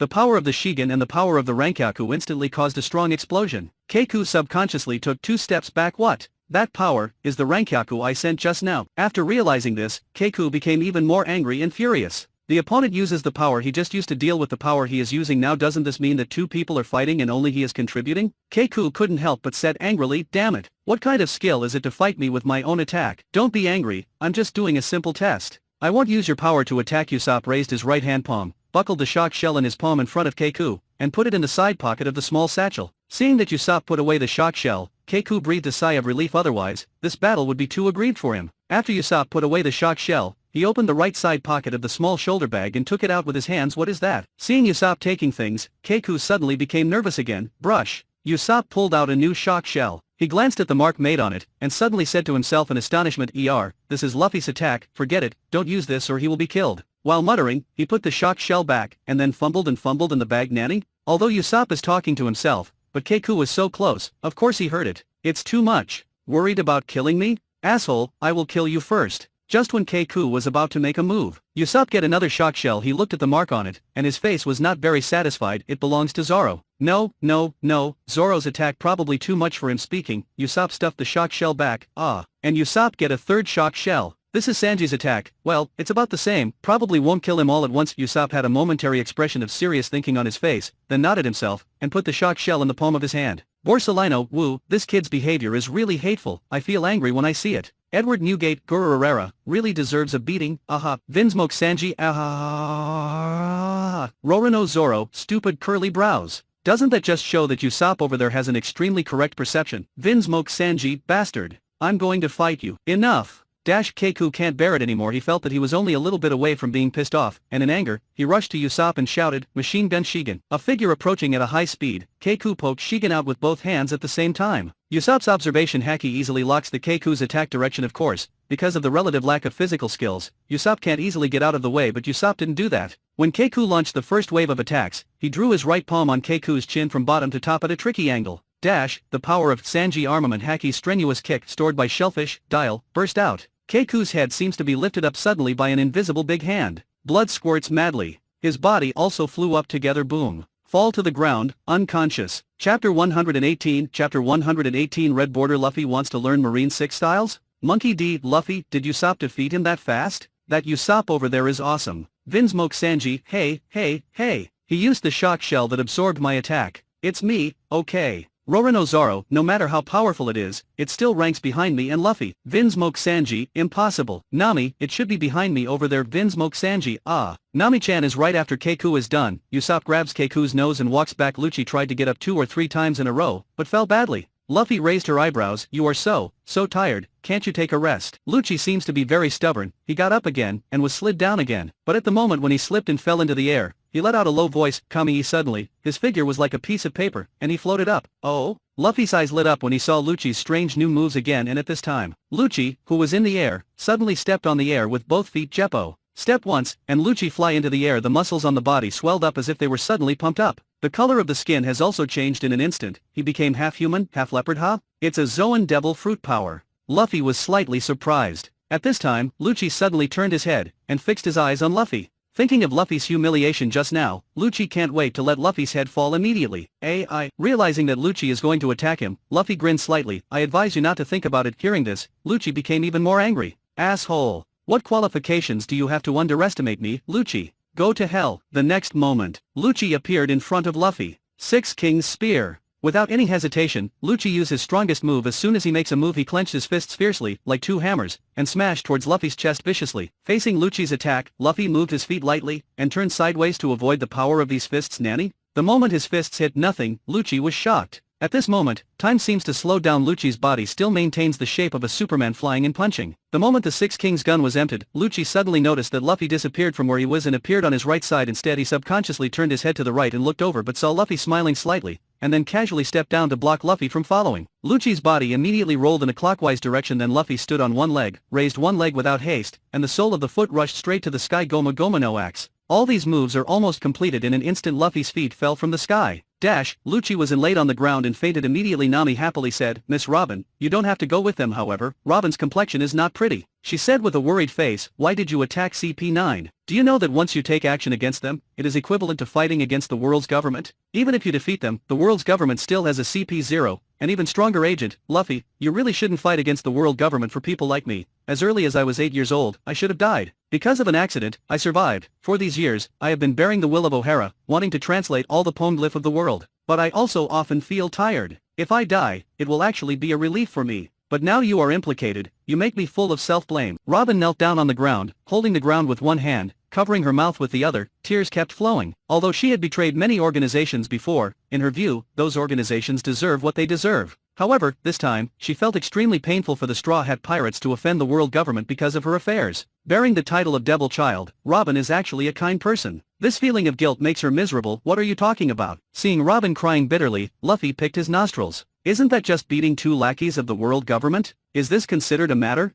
Nami squatted down, stroking Robin's slightly trembling back, and said softly, yes, we fight with a lot of Marines before. Now it's just 2 CP9s, it doesn't affect us at all. Robin, don't think too much about it. Luffy never acts emotionally. Since he's done it himself, it's definitely not your turn to blame yourself. Usopp dragged Keiku over and threw Keiku beside Lucci. However, Robin cried even more sadly. She said guiltily, but, I am obviously not your partner in her life. She has never had a partner. She don't want to owe anyone a favor. It turned out that the Straw Hat Pirates and her were only in an agreed relationship, but they still saved her from CP9 without hesitation, which made her very painful. She really doesn't want any accidents in such a group. Since you said that. Hearing this, Luffy nodded slightly, and then he stretched out his hand to Robin. So, now, as the captain of the Straw Hat Pirate ship, I invite you to join us. The reason for inviting Robin to be a partner is because Luffy has confirmed Robin's character now. According to Robin's own dictation of the O'Hara incident before, and some information Luffy learned along the way, he is almost certain that it is not the so-called evil incident in the mouth of the world government. And just now when he deliberately said that Robin taught him about ancient text, CP9, who didn't care about them, immediately decided to kill Luffy, and the other Luffy confirmed it. Obviously, what CP9 wants to catch is not the person Robin, but Robin's ancient text knowledge. Is it a crime to master a knowledge? Luffy doesn't think it's guilty. What's more, along the way, whether it's the poneglyph of Alabasta or the poneglyph of Sky Island, ancient weapon is mentioned, and Robin has no intention of getting involved with ancient weapon at all, nor does she have any idea of revealing information about ancient weapon, so the crime of endangering the world set by the world government is not valid at all. When Luffy said this, Robin couldn't believe her ears. Just when she was still in the dazed stage, Nami directly took Robin's hand. Nami giggled, we will be partners from now on. What do you think? Nami held Robin's hand tightly, and stared at her with a smile. The sound of partner hit Robin's heart deeply. Recalling so many years of wandering, she suddenly felt at home at this moment. She nodded her head heavily, and choked up,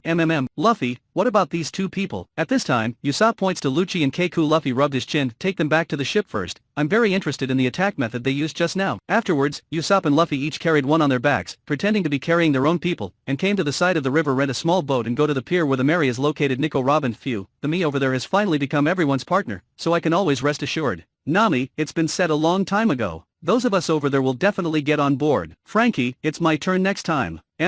Super. Vinsmoke Sanji, you damn pervert. The Luffy over there may not necessarily accept you, Brook. Yo ho ho ho ho ho. That makes sense. Tony Chopper, don't. Frankie can't be lose. Nico, Robin, ahaha Chopper, don't worry, even someone like me has successfully joined, and Frankie will definitely join. Tsuru, if I'm not mistaken, is the red border Luffy over there planning to learn Marine 6 styles? Kyuzin, it looks like this. Sakazuki Pirates also want to learn Marine 6 styles? Don't dream. Momonga, anyway, Lucci and his group are not soft-boned, and they definitely won't teach them. Gold Roger, you idiots are especially worried about this. Why don't you look forward to how far the red border Luffy over there will develop? Kojiki Odin, that makes sense. It would be so much fun if red border Luffy's Marine 6 styles are even stronger than the original ones. Monkey D. Garp, that sound amazing. Water 7 Capital, City Hall office building, 2nd floor. Oh no. Boatman Polly rushed into the office of Mayor Icebug in a hurry. The mayor is also the highest consul of the capital of Water 7. The mayor name is Icebug Boom. The door of the mayor's office was pushed open by the foreman Polly, and he rushed in, and in the office, the secretary of the mayor, Khalifa, wearing black fishnet stockings, is reporting to Icebug about the company's profitability caused by this issue of Aqua Laguna. Suddenly someone pushed the door and entered, and she jumped. How rude. Khalifa directly raised a fishnet leg, and raised a series of kick at Polly. Polly couldn't dodge in time, and was immediately kicked in the face. Ah, damn, you shameless woman. What you are wearing is outrageous. Polly covered the swelling on his face, and cursed angrily.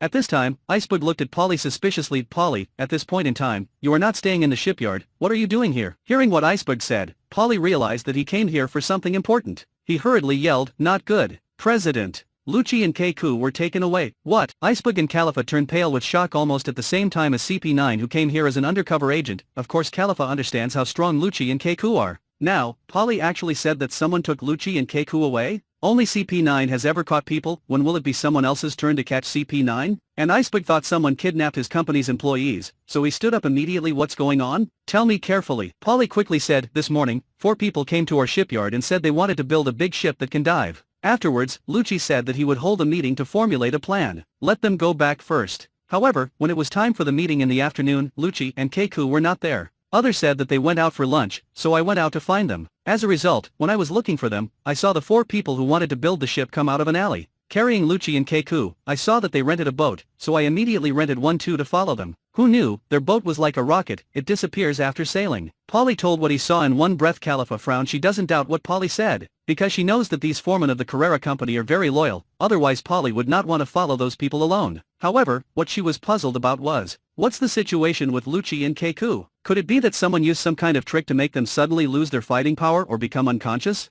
Thinking of this, she immediately began to think about how to rescue Lucci and Keiku. Icebug frowned when he heard the news. After a while, he suddenly asked, you said just now that Lucci said that he would give them the blueprints, so did you say when you would give them the blueprints? Polly nodded, yes, they will come to the shipyard tomorrow. Icebug slapped the table, then wait for them at the shipyard tomorrow morning. Let the brothers get the guys ready. Good, Polly said in a deep voice. Chapter 119, Torturing CP9. Evening aboard the Mary. The Straw Hat Pirate's special seawater wooden barrel shackle cage. Lucci was soaked in it because Keiku was weaker. He was treated better, so he was tied casually and thrown aside. As they wake up, the Straw Hat Pirate began to interrogate them. Marine 6 styles. Listening to Keiku saying the name of the move, Luffy continued asking while looking at him, tell me, how can I learn the way of training Marine 6 styles? Don't even think about it. Your strength is indeed surprising, but it is absolutely wishful thinking to get any information from us. Keiku snorted coldly. Lucci was even more straightforward. He turned his head to the side without making a sound. Seeing this, Buggy proposed, how about torture? It's useless. Robin immediately denied it, and she explained they themselves are agents trained by the world government, and the training courses include special training to face torture.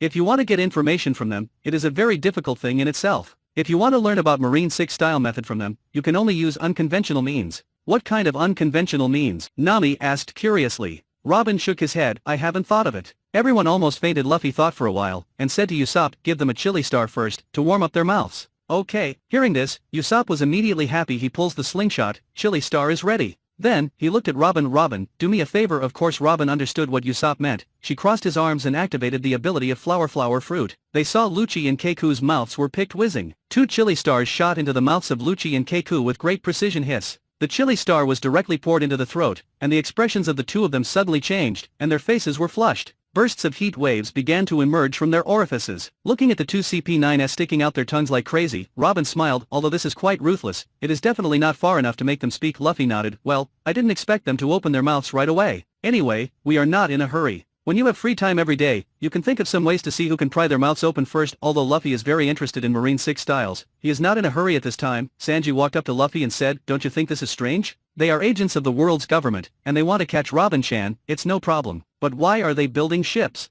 Factory undercover? Did they already know that Robin-chan would appear here? Robin said seriously, no. They definitely didn't go undercover in the shipyard because of me. They must have other missions. It's just a coincidence that they met me. Looking at them looking like dead pigs who are not afraid of boiling water, I'm afraid it's not easy to ask them. Nami glanced at the two spicy CP9 agents sticking out their tongues, and said. Luffy smiled, this matter has nothing to do with us, why should we meddle in their businesses? Nami's eyes glowed with enlightenment. That's right, Luffy is right. The next day, Luffy and his team first found the largest pawn shop in the capital of Water 7, and pawned off the golden pillar because this gold pillar is too big. The unit price given by the other party is lower than the gold price, but even so, this gold pillar was sold at a high price of 2.3 billion belly. Including their own assets, the value of the Straw Hat Pirates has reached as much as 5.2 billion. Nami, 2.3 billions. Puffed, Usopp, OMG. What have we missed? Vinsmoke Sanji, is it too late to go back and get that golden pillar now? Bellamy, it's too late. Monkey D, Luffy, Bellamy. It's you bastard. Bellamy, it's Luffy. I'm so sorry for laughing at your dreams. Now that I've been to Sky Island too, I swear I'll never laugh at anyone's dreams again. When he was in Mock Town, when Luffy and the others asked about Sky Island in the bar, they were ridiculed by all the pirates. This naturally also includes the Bellamy Pirates. It wasn't until Bellamy heard the bell from the sky that he realized that Luffy had really accomplished what he thought was a fantasy. Then after arriving at Sky Island, Bellamy's 3 views were officially refreshed. Monkey D, Luffy, what? Bellamy, you also went to Sky Island. Bellamy, yeah, I also took the golden pillar. What? Hearing that Bellamy took away the golden pillar, everyone in the Straw Hat Pirates vomited blood collectively afterwards. The personnel were still assigned as yesterday. Luffy, Usopp, Nami and Robin took 200 million belly to Carrera's shipyard, and the others stayed on board. When a group of 4 came to the shipyard, Icebug and Polly immediately surrounded them with people. Ha! What are you doing? Seeing the shipbuilders around, Luffy frowned. Although they captured Lucci and Keiku yesterday, they moved the captives very quickly at that time, and they should not have been discovered. However, looking at the previous appearance, it seems that the other party already knows about this matter. Of course, Luffy is not ready to do anything. After all, those 2 people are agents of CP9. As long as their real identities are revealed, this conflict will not start. Polly stood up and looked at them and yelled, you bastards are pretending to build a ship, but you are actually here to kidnap our foreman. Hand over Lucci and Keiku. Yes. Hand over brother Lucci and brother Keiku. Release them. Otherwise, don't even think about getting out of here alive. The shipbuilders clamored one after another. I'm the president here, Icebug. I don't know what grievances Lucci and Keiku have with you. If you can promise to release them both, then I can decide not to pursue this matter. As the president of Carrera Company, Icebug only wants to see their own safety at this time. Luffy spread his hands. Then what if we don't agree? Actually, he will definitely not agree. Luffy wants to ask them about the training method of Marine 6 styles. If you don't agree. Hearing this, Icebug's face immediately turned cold, and he raised his hand. They saw hundreds of craftsmen in the entire shipyard suddenly raised their wrenches. Icebug threatened in a cold voice, if you want to experience the feeling of hundreds of wrenches being thrown on you, just say no and see. Seeing that the opponent is ready to fight, Usopp, Nami and Robin are also ready to go to war immediately at this time. Luffy laughed. Wait a moment. Before answering your question, I have a question to ask you. What's the question? Icebug said impatiently. Luffy asks, is this shipyard of yours running some kind of illegal and criminal business for a long time? What nonsense are you talking about? Damn it. You tied up our foreman and poured dirty water on us. Damn. We are Carrera's shipyard, we are a clean business. Luffy's words immediately aroused the indignation of the shipbuilders. Oh, Luffy rubbed his chin. That's strange. Since CP9's undercover agents are in your shipyard, they must have at least some evidence of your crimes. Otherwise, why would they send 2 agents, Lucci and Keiku, here to undercover for many years? On the way here, Luffy inquired, Lucci and Keiku have been working in the shipyard for more than 4 years. The 2 of them have become well-known figures in the capital of Water 7 because of their excellent shipbuilding and ship repairing skills. Bastard. It's okay to pour dirty water on us, but you want to dirt at Lucci and Keiku. Do you think that we will believe you if you casually label the 2 of them as undercover agents? Stop talking nonsense. Hurry up and hand over the person. Otherwise, I will F***ku. President, stop talking nonsense with him, let's fight. Luffy's words once again ignited the anger of Carrera's shipbuilders. However, although these shipwrights did not believe what Luffy said, Icebug has a hesitation. He is the first disciple of Tom, the world's #1 shipbuilder. When Tom was dying, he passed the design of Pluton to him. When he heard the word CP9, Icebug believed it without hesitation. Because he knows that the world government has been sending people to secretly investigate the whereabouts of Pluton's design drawings all these years, but he has already quietly transferred this drawing to his junior brother Cutty Flam. But now when he heard Luffy say that Lucci and Keiku are undercover agents sent by CP9, his heart suddenly raised. His throat intuition tells him that what Luffy said is true. Calm down. At this moment, Icebug roared loudly. He looked at Luffy and said in a deep voice, "Do you have any definite evidence?" They revealed their identities first, how could it be false? Luffy glanced at Icebug, and then said a little unhappy, "Looking at you now, we can't have you build us our ship, right? If you really don't plan to make it, then let's find another place." Speaking, Luffy is about to leave. Wait a minute. The matter of shipbuilding is easy to talk about, but can you hand over these two people to me? Since they are people from the world government, I think if they stay with you, it will also bring you trouble, won't it? Icebug wants to bring the two of them over and interrogate them. Don't get me wrong, the reason I'm telling you this is purely because I'm in a good mood. I'm not here to prove this to you. Not wanting to deal with this matter, Luffy then waved his hand. "Let's go." The shipbuilders of the Carrera Company saw that Luffy and the others were about to leave, and they all made gestures to rush forward, and all of them looked at Icebug. As long as Icebug gives an order, they will immediately go to beat up Luffy and others. Icebug's heart is extremely complicated at this time, and he is also afraid. Looking at the back of Luffy for walking towards the gate of the shipyard, he hesitated, but just as Luffy and the others were about to leave the shipyard, two figures suddenly appeared at the gate of the shipyard, blocking the way of Luffy and others. "Sorry, you can't leave." Califa pushed the metal glasses with purple borders, and said lightly, "It's Secretary Califa. Her leg is so beautiful." "Ha! Who is that guy next to him?" Standing next to Goddess Califa, looking for death. "He's the bar owner, Bluno." Hey, it's really him. How did the two of them get together?" Seeing Califa and Bluno appearing at the door, the shipbuilders started talking again. Califa, seeing the scene, Icebug exclaimed, and he immediately walked over. "What are you doing here? Don't mess around, go back to the city hall." Icebug came up and grabbed Califa's arm to drag him out. However, puff! Bluno on the side stretched out his hand and hit a Shigan. Icebug trembled violently. He looked at the finger that penetrated his body in shock, his eyes widened in disbelief. Luffy's eyes lit up and he said happily, "Huh? This is Shigan. You two are also CP9. For these strictly trained agents, it is very difficult to get information from them, so the more prisoners they can capture, the greater the chance of getting information." "That's right. We are also CP9. Although I don't know what means you used to capture Lucci and Keiku, but we came prepared today, and we won't let you take advantage of us." Speaking, Califa immediately rushed to Luffy. Boom! Take a step. Califa slipped, and immediately fell down. Nami slid to her face with a swipe, raised her hand with armament haki strike on Califa's fair neck. It was too late to say anything. Califa fainted immediately. Ha! Seeing that Califa was suddenly down, Bluno immediately realized that this group of people in front of him has real skills. Looks like Lucci and Keiku were defeated yesterday is not accidental. He didn't think much about it, and immediately wanted to take Califa away. Door. A door opened under Bluno's feet, and he fell straight in and passed by. Huh? Luffy noticed right away. As soon as he stretched out his hand, his arms stretched, his palms enlarged, and he hugged Bluno's entire head, and then pulled up Bluno, who had already fallen halfway to the ground. Chapter 120. Chapter 120. Your future captain has plenty of money. Capone Big, hey? That person has already fallen by more than half, and was picked up by the red border Luffy again. Scratchman Apu, ah blah blah. It's so miserable. Trafalgar Law, the straw hat over there is not only powerful in observation haki, but also has quick eyesight and quick hands. The other party doesn't even have a chance to escape. Usopp, nice job. Vinsmoke Sanji, great. The CP9 over there is really easy to handle. It's so cool. Nami, yes, it's so easy. Ha! What is your ability? Luffy pulled Bluno over, then threw it on the ground, and asked curiously, "Shigun." How could Bluno answer Luffy's words? He saw Luffy's feet right in front of him, and unceremoniously, he just stabbed Luffy's feet with a Shigun. Doin'. Nami's fist landed on his head. Immediately a burst of darkness. Bluno turned belly up and passed out. President, Mayor, Mr. Iceberg. The shipbuilders of the Carrera Company rushed over one after another. Icebug sat on the ground, covering his wound. "I'm fine, I won't die." Luffy mentioned Califa in one hand and Bluno in the other, and signaled his partners to leave. "Wait a moment." Seeing that Luffy's people are leaving, Icebug hurriedly said, "Aren't you still going to build a ship?" Luffy frowned. "Why? In the current situation, there should be no chance for us to cooperate with, right?" Icebug hurriedly shouted, "No, there is a chance. And I will personally build a ship for you." "You? Personally?" Luffy frowned even deeper. "You are the mayor, can you do it?" "Hey, you guys who have no vision. Mayor Icebug is the best shipwright in the city of Water 7. Yes, he is the first disciple of the world's #1 shipbuilder Tom. How many people spend a lot of money to ask him to build ship but fail?" The shipwrights around shouted one after another. Hearing this, Luffy suddenly became interested. So, he looked at Icebug. "Tell me, what is your condition? I have something to say first. If you want these guys, there is no way." Luffy is a smart person. He knows that it is impossible for others to ignore being courteous, and the only thing that attracts the other party in my hand is undoubtedly a few CP9s. Icebug quickly shook his head. "No. We don't want them, but we want to interrogate them, is that okay? Luffy shrugged his shoulders, and said lightly, yes, but they are agents trained by the world government for many years. If you want to interrogate them, I think it is almost impossible to ask anything, it doesn't matter. As long as you agree, I will try my best to build you the best ship in the world. Iceberg said seriously. The best ship in the world. Hearing this, Luffy frowned a little. I said, why are you bragging?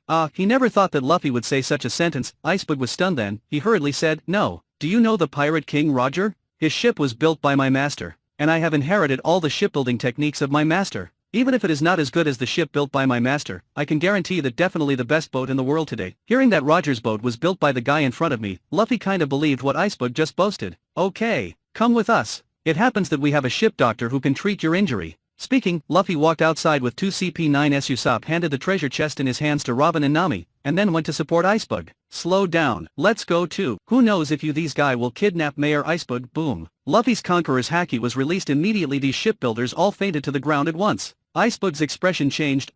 They. Luffy said lightly, don't worry, just let them take a nap for a while, otherwise it will be too much trouble. The group left Carrera's shipyard and came to the Mary. Iceberg's injury is not too serious. After all, CP9 has not grasped the real clue of Pluton's design, so it is impossible to kill Iceberg. Chopper helped Iceberg, and then bandaged him up. He will be fine because Bluno is a devil fruit user, so they got him a large seawater barrel shackle cage as for Califa. Luffy carried her and threw her in the sea several times, and found that she was not a devil fruit user, and then she was treated the same as Keiku, just tied and threw it away. After Iceberg's wound was bandaged, he tried to interrogate a few CP9s, and after getting the information that they were indeed CP9s, he couldn't ask anything else. He even showed reason and emotion to Califa, and then Califa taught him a lesson, let him understand what is called an agent. Looking at Iceberg coming out dejectedly, Luffy patted him on the shoulder with a smile. Don't feel discouraged. For these guys, if you are not mentally prepared for a long fight, don't even think about getting information. At this time, Iceberg found many big treasure chests on the Mary, some of which were still open, revealing the treasures full of them. You guys seem to be very rich, Iceberg said with emotion. Luffy nodded, chatting casually, yeah. It's because we have too much money, so we want to buy a big ship to put money. Iceberg has a black line on his forehead, although it sounds like showing off. It seems that the other party is just starting a fact. He looked at Luffy. Since you have enough money, I suggest that you can buy Atom Tree as the material for building your ship. The ship of the Roger Pirates was also made of that kind of wood. It is very strong. Okay.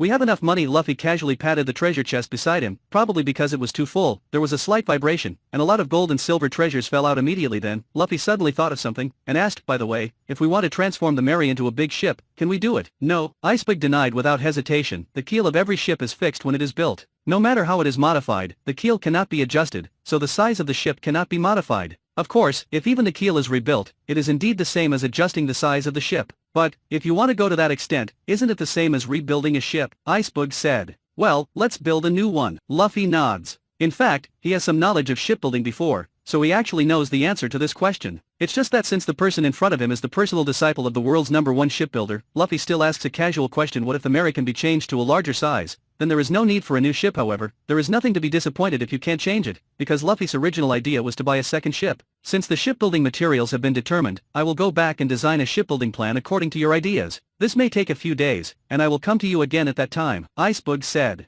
Luffy smiled and said, okay, no hurry. We are not in a hurry, the ship must be built. After Iceberg left the Mary, he took out a dedicated Den Mushi and dialed a number. After a while, under a hidden bridge pier, a muscular man wearing swimming trunks came here. He walked briskly, slipped into the shadow of the bridge hole, and said, hey, didn't you say that the world government is watching closely, and we don't meet at the Water 7? What is it? You actually want to take such a big risk to meet me? Frankie, you have to leave. Iceberg stepped out of the shadows. Nanny. Hearing that Iceberg met him urgently to drive him away, Frankie was furious. No, stupid. This is not the time to be willful. Do you know that people from CP9 have been undercover by my side for several years? From my secretary, to the foreman of the shipyard, and the owner of the bar, just now there are only 4 people who are known. I don't know if they're in another. Listen, Master asked us to keep the Pluton design, and it must not fall into the hands of the world's government. Now there are countless agents of the world's government in the Water 7. If you continue to stay here, sooner or later you will be caught by them. At that time, once the Pluton design is obtained by those guys, even if we die, we will have no face to see the Master.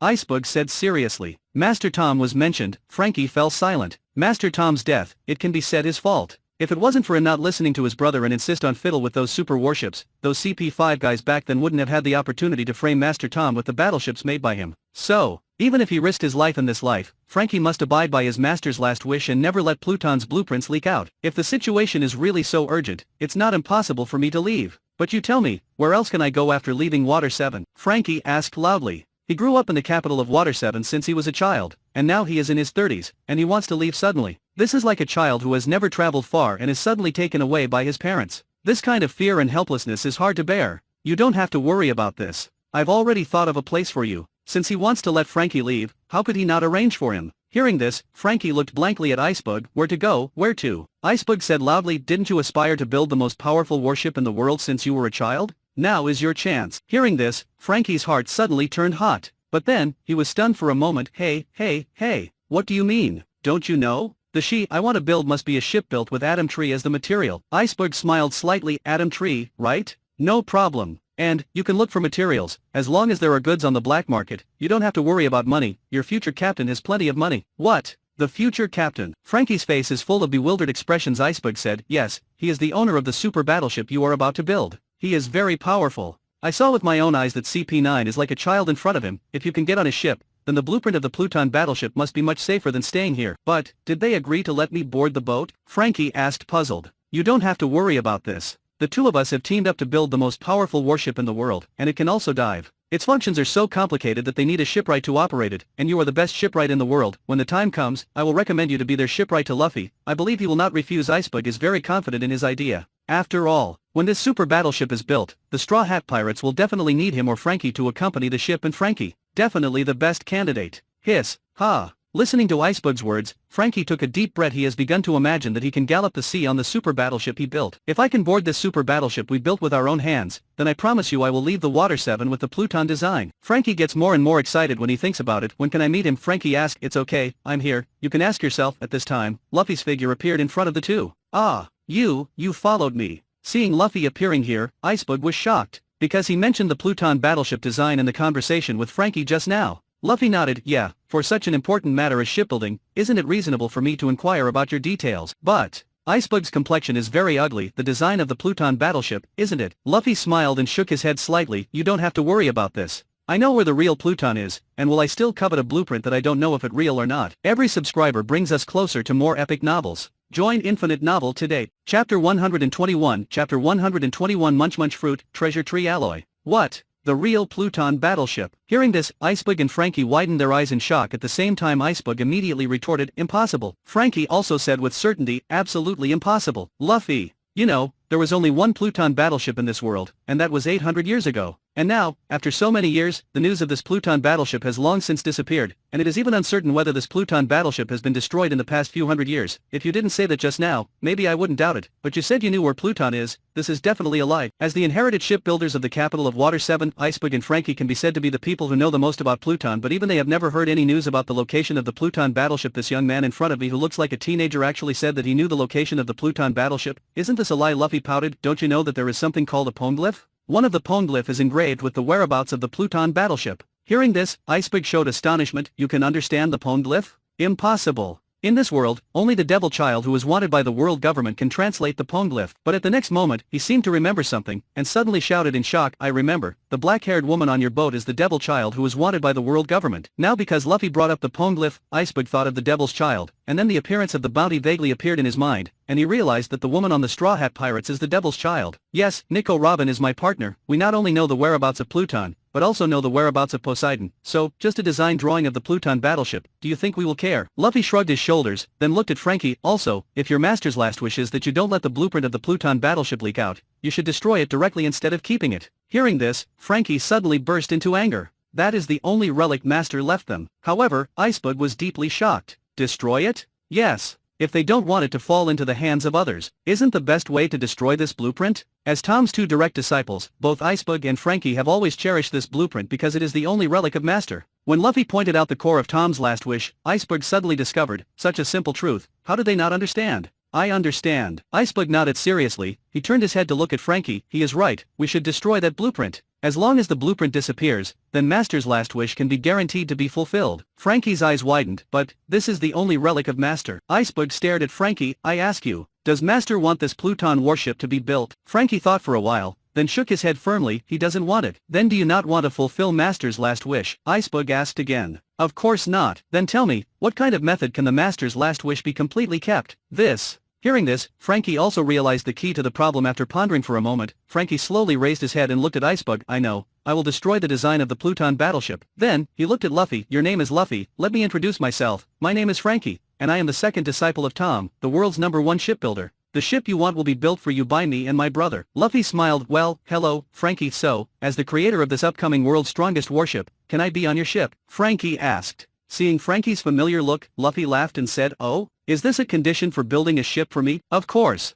The best warship I've built myself. If I can't ride it on the sea, then the power I built it will be reduced by half. It's not perfect, Frankie responded. Okay, I agree. About this matter, there is actually nothing to hesitate. Luffy heard the conversation between Icebug and Frankie through observation haki before. Although Icebug wanted to take the opportunity to blackmail Luffy, Luffy had to admit that what Icebug said was not wrong. Since this battleship needs the best, then the functions of this ship must be particularly advanced and complex. If there is no shipbuilder who is very familiar with this ship on board, then they can't use it well, and the Straw Hat Pirates really lack a shipbuilder right now. Luffy has indeed protected the Mary very well, but no one can guarantee that the Mary will not be damaged in future voyages if he did not realize that there is a lack of a shipwright on board at that time. Luffy will definitely not be a qualified captain. As soon as Luffy agreed, Frankie became excited. You agreed? Wow, I'm really happy.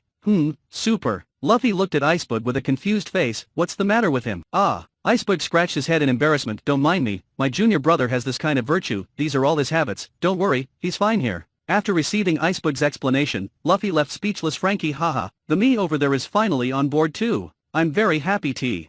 Supper. Vinsmoke Sanji, you pervert are too shameful. Nico Robin, ahaha, look at Luffy over there. Brook, Luffy thought you are an idiot. Yo ho ho ho ho, Usopp, hahaha. After Frankie regained his composure, he said to Luffy, then, Straw Hat, you will be my captain from now on. As for the material of the boat we are going to build, we will use the precious atom tree as the material. I just found out that there are two. During this period of time, one may be put up for auction, and the seller is preparing to wait for the price to rise. Is one enough? Luffy asked suspiciously. Frankie nodded. Enough. But if there are two, the material will be more abundant. But I heard that the seller only intends to sell one. Sufficient. Thinking of this, Luffy thought of the Mary, and he said, if the new ship is big enough, can you design a berth for a ship? What do you mean? Frankie obviously didn't understand the question Luffy wanted to ask. Luffy turned his gaze to Icebug. It's my current ship, the Mary, and I'm thinking, if we dive, can the new ship be able to dive with the Mary in it? Luffy doesn't know the professional knowledge of shipbuilding, so he is very serious in asking the two people in front of him for advice. For a pirate group, it is normal to have two ships at the same time. However, Luffy thought of this method because he considered that the Mary could not be greatly modified,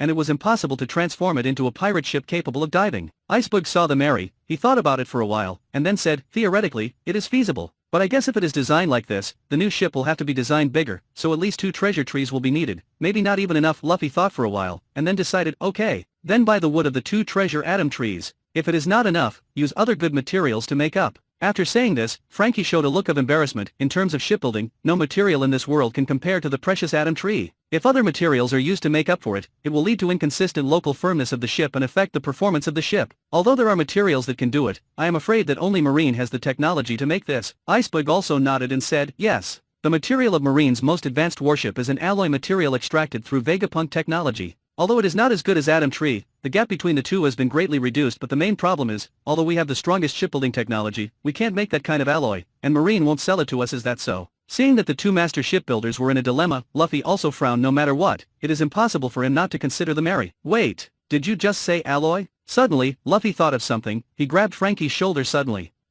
Yes.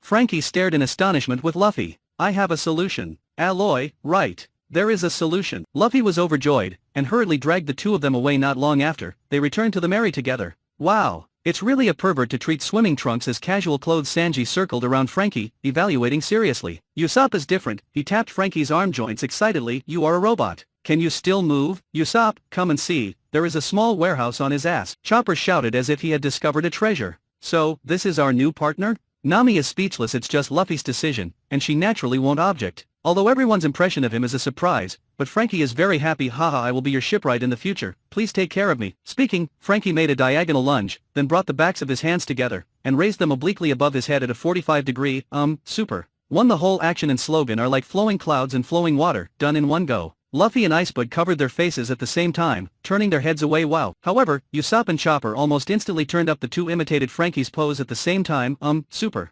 ___. The other partners of the Straw Hat Pirates are also full of black lines. This disease is a bit serious. The phenomenon of human-to-human transmission occurred just after they met, and it was directly one person infecting two people. After a while, Nami took the munch fruit from the room to the deck and handed it to Luffy. Here it is. And Frankie is looking at the introduction of munch fruit on the Devil Fruit illustrated book. It can turn swallowed things into a part of the body, and can also synthesize new things. After seeing this introduction, Frankie was shocked. Doesn't that mean, if I swallow the treasure atom tree, and then swallow steel, wouldn't it be possible to synthesize new ones? Atom alloy. Why? Hearing this, Luffy was taken aback. Yeah, since anything can be fused in theory, of course treasure atom tree can too. Luffy looks at Frankie and surprised this guy is a shipbuilder, and his thinking on materials is farther than he thought. Luffy originally planned to let Frankie use the ability of munch fruit to create an alloy that can make up for the lack of atom treasure tree, but now the idea put forward by Frankie is to directly fuse the treasure atom tree with steel. Wouldn't it be possible to obtain a new type of product that extracts the advantages of treasure atom tree and steel? Because the new alloy will be synthesized by atom treasure tree and steel, its output will definitely exceed the amount of atom treasure tree alone. In this way, the newly synthesized materials must be stable enough. At this time, Zoro nodded. I think this idea is okay. Yes. The extra materials can also strengthen the Mary, killing two birds with one stone. Usopp also very much agrees with this idea. Luffy thought for a while, then said, that's good. When the materials of atom trees are available, let's use 1% to experiment first. How many kinds of strong materials can be fused together? And do some comparative tests. Let's see how the effects and strengths of various alloys are. What a smart way. Hearing this, Frankie's eyes lit up too. If there is really a better material than atom tree, then for a shipbuilder like him, it is definitely the most beautiful thing in the world. Thinking of this, he picked up the munch fruit without hesitation. Swallow it in one bite. Chapter 122. Chapter 122 Night Attack at an Ice Lobby. Gol D Roger, using the treasure atom tree to make alloys. I am so shocked if this is successful. How strong will the ship be? Shiki, back then, ordinary cannonballs didn't damage your ship. If they made this treasure atom tree alloy, and then it built by the two best shipbuilders in the world, wouldn't it be invincible? Vegapunk, it's a pity that I don't have the material of atom tree, otherwise I would like to try the alloy synthesized by atom tree. Wapol, using munch fruit to make alloys? That's a good idea, I'll try it later. Marshall D. Teach, that's great. I just don't have a formal pirate ship yet. If you make an alloy better than steel, sell it to me, and the price will be good. Wapol, F***K off. Do you think I'm stupid? Although Wapol doesn't know why Blackbeard Teach is eyeing him, he remember how he fell into his current predicament due to the hands of Blackbeard Teach. During the period after that, the Straw Hat Pirates temporarily lived in the capital of Water 7. The purchase of treasure atom tree went smoothly, and finally spent a total of 500 million belly to buy all the wood of the two treasure atom trees. Frankie got 1% off the wood, and then started the experiment. Luffy relies on everyone to brainstorm, and if there is nothing to do then interrogate the people from CP9. Example is that Buggy splits and controls 100 feathers to tickle them. There is also a specially made spherical bamboo basket, throwing captives into it. Nami activates the smooth fruit ability, making the captives inside passively spin like a little hamster ball. In short, use unconventional method. However, CP9 is worthy of being an agent who has been trained since they were a child, and he didn't say a single word about the training method of Marine 6 Styles Carrera's shipyard. The new ships have already started construction. The material is a super alloy made of 11 materials such as atom tree, black iron ore, diamond ore, and rubber. The properties of the new super alloy not only reach the firmness comparable to diamonds, but also have excellent perfect density and the toughness of rubber, etc. You mean, these CP9 will only unswervingly obey the orders of their chiefs? Luffy looked at Icebug. When chatting with him just now, Luffy suddenly heard an important meaning from his words. Icebug shrugged his shoulders. Yeah, it's like when they were undercover by my side. From the beginning, they learned from a handyman who didn't know anything, and gradually became the best foreman. Think about it. How did they live in these past 5 years? How did they live? Luffy asked suspiciously. They really put themselves into the identity of the shipbuilder. Califa and Bluno really took the identity of a secretary and the owner of the bar. Aside from the fact that Califa is an undercover agent, she had been by my side for 5 years and had really done her work really well. And Bluno was well known in the entire capital of Water 7. Think about how scary these people are. As long as the task is issued, they will execute it unswervingly. Even if it is an unknown environment, they will do their best to blend in. Icebug said seriously. That's it. Hearing this, Luffy rubbed his chin. He seems to have suddenly found a way to pry open the mouths of those CP9s. So, Luffy inquired, who is their chief? Icebug's expression changed immediately when he heard the CP9 chief. That is hatred from the depths of the soul. Then, he told Luffy about his past, how Tom, the world's #1 shipbuilder, got an amnesty by building sea trains, and then how Spondam used Frankie's battleship to frame Frankie and Tom in order to get the Pluton blueprints, and how Spondam stomped on Tom's head, how Frankie smashed Spondam's head, and so on. All about it. After listening, Luffy was shocked. Unexpectedly, Tom was sentenced to death for building a ship for Roger. This crime is too stupid. When Tom built the ship for Roger, Roger wasn't the pirate king. Then after Roger was executed, Tom was convicted for this. Luffy showed an unbelievable expression and laughed loudly. This is simply the most ridiculous crime in the world. Gol D Roger, Tom was betrayed and executed for building a ship for me? Bullshit, which bastard gave this crime? When seeing this scene, Roger was blown away. He never expected that Tom would die because he asked Tom to build his ship. Shiki, this has to be Sengoku, 80% of it must be on him. Otherwise, why would karma came and deduct so many lifespans? Sengoku F***ku. That's an order from the world government, and it should be the crime conveyed by CP5 at that time. What does it have to do with me? As soon as Shiki poured dirty water on him, Sengoku couldn't sit still. Shiki got it. It turned out that those 5 old bastards, who did it jahahaha. Sengoku F***k, you bastard. Normally speaking, with Sengoku's IQ, he would definitely not be fooled by such taunt, but because what Shiki just said was sudden, and it hurt Sengoku's sore spot, Sengoku was instantly enraged, and tricked by Shiki St. Ethan Baron v. Nasjiro, the ship he built has achieved the reputation of a heinous pirate ship. Shouldn't he deserve to die? Gold Roger F***k. If Admiral and Marine rebels, shouldn't the person who paid this Marine Admiral's salary also deserve to die? Shouldn't the builder of the warship that Marine Admiral was on also deserve to die? Sengoku Roger. You are stupid. Saying that Marine Admiral rebelled, you don't have a brain? If there is a Marine Admiral that rebelled, then I will write Sengoku's name upside down. Shiki, don't say those useless things. What Roger said is true. Tsuru, how can pirates and Marines be confused? Edward Newgate Gururarara. Treat it differently, right? Anyway, the crime was decided by the world government, so they can say whatever they want, right? Bunch of dog. Donquixote da Flamingo, few furfur. Should I say it? If I talk about the ugly things of the world government, I can say it for a week without stopping. St. Marcus Mars, da Flamingo. Don't get carried away. Donquixote da Flamingo, few furfur. Seeing that 5 elders specifically reminded him, da Flamingo stopped talking after all. Even though he has obtained his reward, he is still far from being invincible. Now that the other party, 5 elders, has spoken, he need to give them space. Icebug said, yes.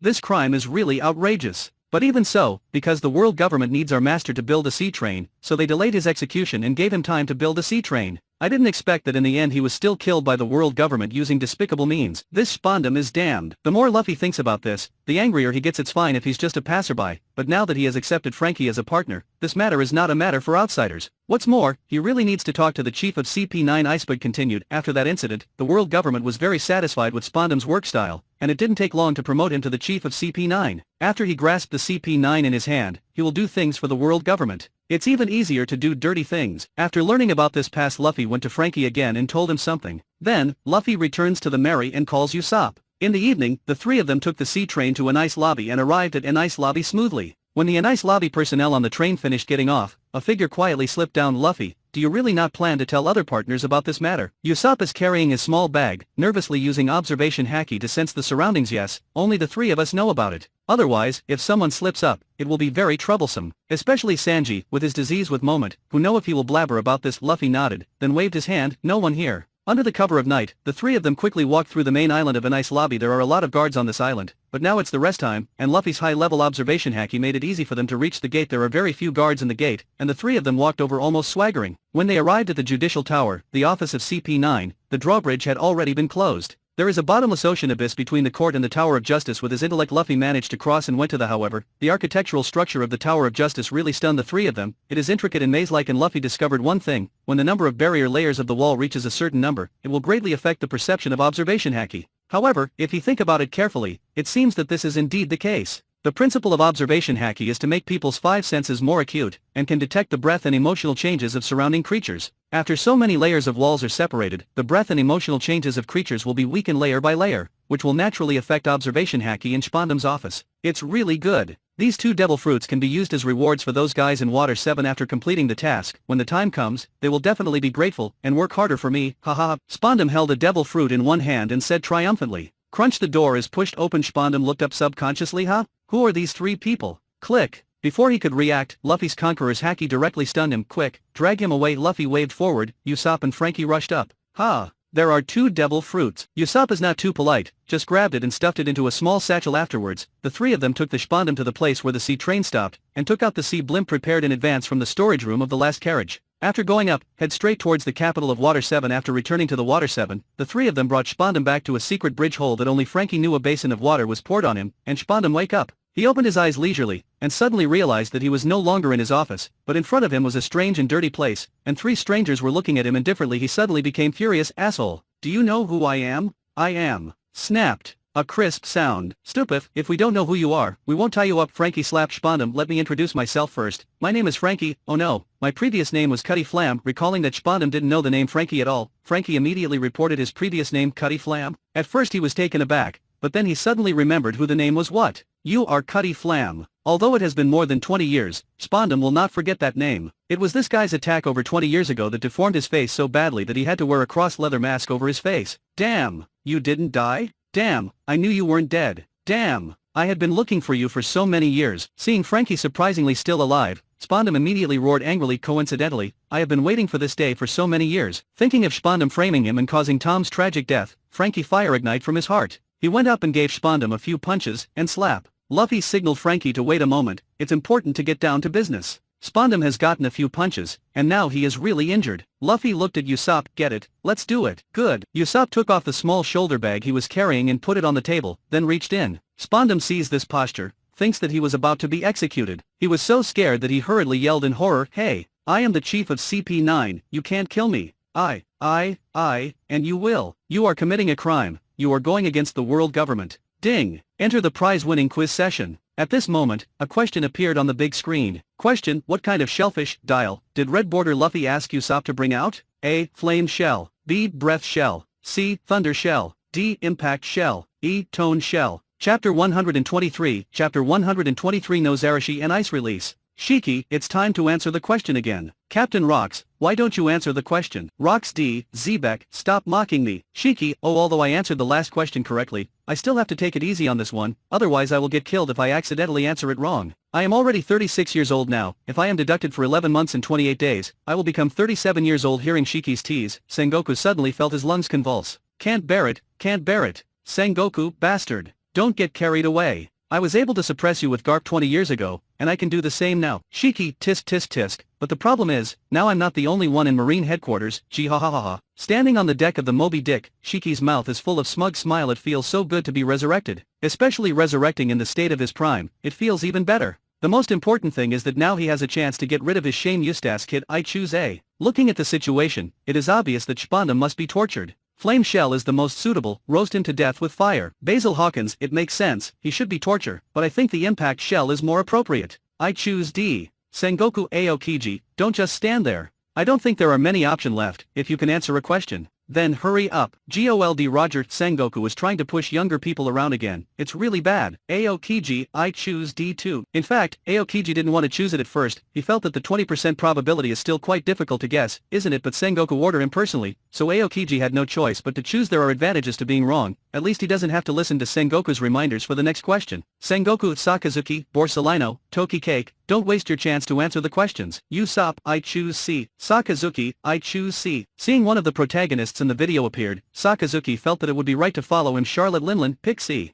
This kid chose C, he sure knows what he's will used. Like Sakazuki, Charlotte Linlin bet her luck on Usopp Borsalino. Hey, let me choose one. Let me see. Jack, A. Queen, I choose a 2. This time I actually chose the same as the idiot Jack. Will my luck also follow his? Monkey D. Luffy, I choose D. Let's all choose. Don't waste the opportunity to answer the question. Listening to Luffy's persuasion, member of the Straw Hat Pirates has black lines on their foreheads. This is clearly a waste of life. Rorono Zoro, then I choose E. Can sound also use torture? Borsalino, is Tone Shell torturing people with sound? It makes sense. The old man also chooses E. Jewelry Bonnie, choose E. Hey, swordsman, I chose it with you. If I make a mistake, I will settle accounts with you. Rorono Zoro, what an unreasonable woman. Countdown to answer questions 210. With the end of the countdown to answering the questions, the red border video was played again. Usopp reaches out and molds in the satchel. He took out several shells, all of which looked the same. Hey, what do you want to do? Looking at Luffy and the three of them holding shells and surrounding him, Spondum panicked. Listen, as long as you are obedient, we will let you go afterward, Luffy said, clearly lying. Of course, this lie is still very useful for people like Spondum who are greedy for life and afraid of death. As if hearing a life-saving straw, Spondum hurriedly asked nervously, really?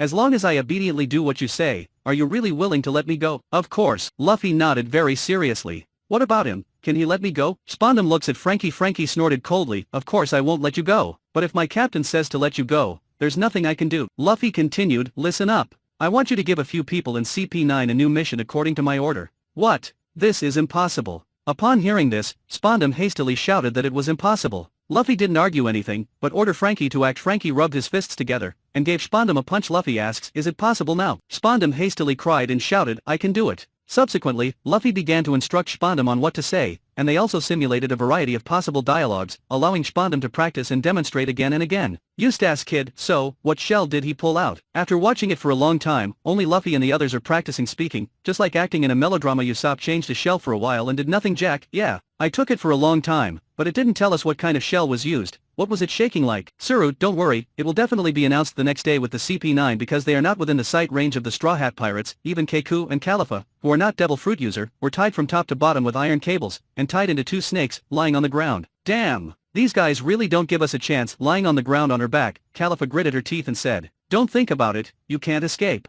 They are not ordinary pirates. How could they relax their vigilance against us just because we are not Devil Fruit User?" Keku said, and Bluno and Lucci were soaked in seawater wooden barrel shackles and cages. Bluno looked at Lucci next door, and said helplessly, "These guys actually use this method to limit our abilities. It's really hateful." But just as his voice fell, his wooden barrel actually cracked. At this moment, other eyes shot over at once. They looked at the wall of the wooden barrel where Bluno was. There was a crack that seemed to be forced out by Bluno's body. There is a way. Seeing the scene, Lucci suddenly regained his energy, and he shouted in a low voice, "Keku, Khalifa, move over quickly and see if there is any way to knock down his wooden barrel." Good. Keku and Khalifa naturally understand that this is their only chance. Both of them took a lot of effort to move themselves to the side of Bluno's barrel. If they are under normal conditions, they can easily destroy the barrel. But now they are tied up with big iron chains, and they have been hungry for 2 or 3 days, so they can't destroy the barrel at all. It seems that everything is in the calculation of the Straw Hat Pirates. The two of them worked together with the little strength left, tried many times, and finally caught the strength of the wall and knocked down the wooden barrel. The seawater in the wooden barrel flows out slowly towards the crevice as the seawater continues to decrease. Bluno is obviously getting more vitality.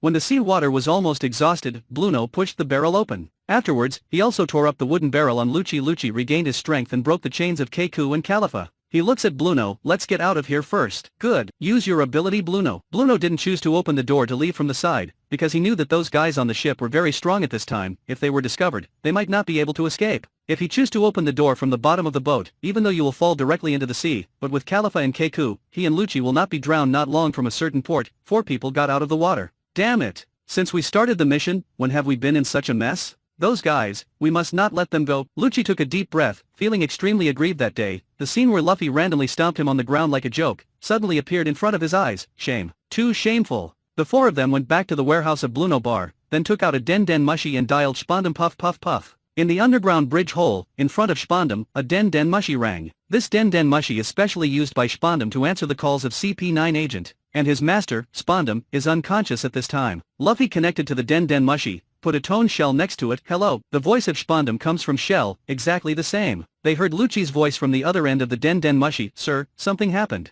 Our identities have been found out, and now everything is in chaos." Luffy changed another tone shell, and Spandam's angry voice came from inside. "What? Are you guys stupid? What's going on?" A lot of scenarios and possibilities have been simulated yesterday, so Luffy recorded a lot. When this scene appeared, moviegoers suddenly understood. Charlotte Linland, nanny? Isn't this what Red Border Luffy taught that leather-faced man to say yesterday? Why did it come out of the shell? Charlotte Pero, Mom, that's a tone shell. Charlotte Linland, ah, bastard. That long-nosed kid gave the wrong answer. Eustace Kid, damn it. No wonder Usopp was holding shells by the side. It turned out to be recording. Sakazuki, damn. Then I got the wrong answer. Aokiji, I was wrong too. Borsalino, but I got the answer right. Woo, what a surprise. So scary. Monkey D, Luffy, Zoro, you got it right. Usopp, I was wrong. Jewelry Bonnie, haha. I followed the swordsman to choose, and I chose the right one. That's great, swordsman. I won't settle accounts with you. Rorono Zoro, stupid woman. Ding. Anyone who answers wrongly in this prize quiz will be punished.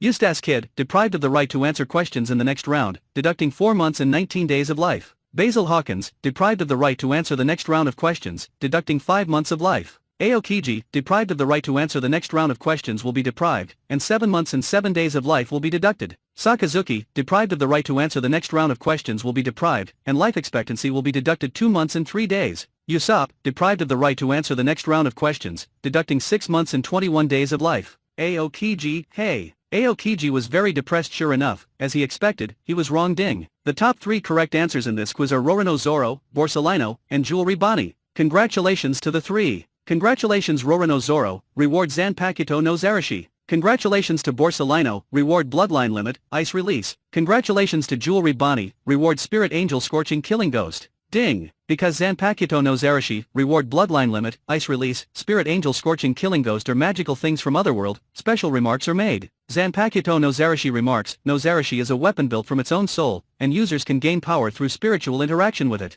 It is a direct attack type Zanpakuto, with super powerful combat power. The upper limit is currently unknown. Rora no Zoro, it's a sword, that's great. Vista, the rewards of the screen are all related to the rewardee's own situation. For a swordsman like him, this is an appropriate reward. Yozu, the reward for a swordsman is a sword. Is it so simple? Dracule my hawk, it's really not easy. Because the upper limit of this sword's combat power is currently unknown. This shows that in the original world of this sword has gone through countless battle, but still haven't measured its limit. Killer, it's so strong. Vinsmoke Sanji, green algae head, you're making a big splash. With the distribution of rewards, Zoro has begun to hear the call from the sword spirit in his soul bloodline limit, ice release, remarks, the 5 basic escape techniques are water style, fire style, earth style, wind style, lightning style. The fusion of water style and wind style will produce ice release. Sakazuki, ice release? Why did Kizaru get the reward ice release? Shouldn't this be a suitable reward for Aokiji? Borsalino, woo, then he must have that kind of luck, but having said that, I found that this ice release is very suitable for me. In fact, Borsalino was also very confused when he heard the reward of ice release just now. Isn't this as an ability with Aokiji's name written on it? But when the information of ice release appeared in his mind, Borsalino realized that this is simply in style that tailored for him. Not only can ice release be used as an attack method, but the most important thing is that ice can reflect light. With ice in hand, he can create a large frozen formation, various frozen mirrors, etc. in an instant with his light fruit. He can shoot anywhere in the frozen formation directly through reflection, and he can also reach any position in the frozen formation in an instant.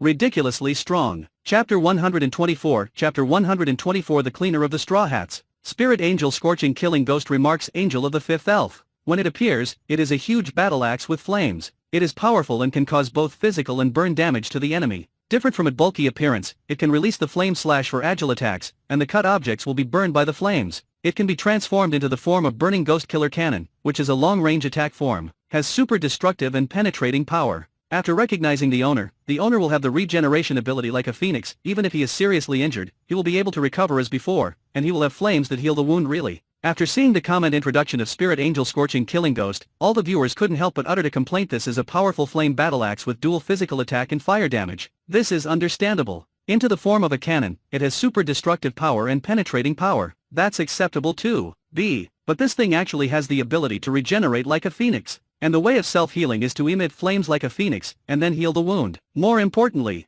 this thing is not cursed by seawater. Marco's devil fruit power seem weak in comparison. Borsalino, woo, why don't you give me this reward? Kuzan, what? Was my power not enough for you? Eustace Kid, this reward is too strong. Basil Hawkins, the ranking of supernovas is going to change a lot. Urage, those of us who didn't get rewards will be at the bottom. Marco, this reward is too much. Vista, ha ha ha. Marco, this is an advanced version of your devil fruit. Edward Newgate, Gururarara. Jewelry Bonnie, come be my daughter. Jewelry Bonnie, you are crazy. Gold Roger, ha ha. The little girl scolds you well. This old man want to be someone else's father all the time. At this time, as the rewards are distributed, the frozen frame and the red border video continues to play facing Spondam's angry reprimand. Lucci said in a deep voice, we met Nico Robin, and we planned to capture her secretly, but we didn't expect that she has now joined a group of pirates called the Straw Hat Pirates. The strength of those guys are very strong, even I am no match. Luffy is smiling because the script has obviously started to develop in the direction he wanted. The following scripts have been recorded. He takes another tone shell from Usopp and plays it.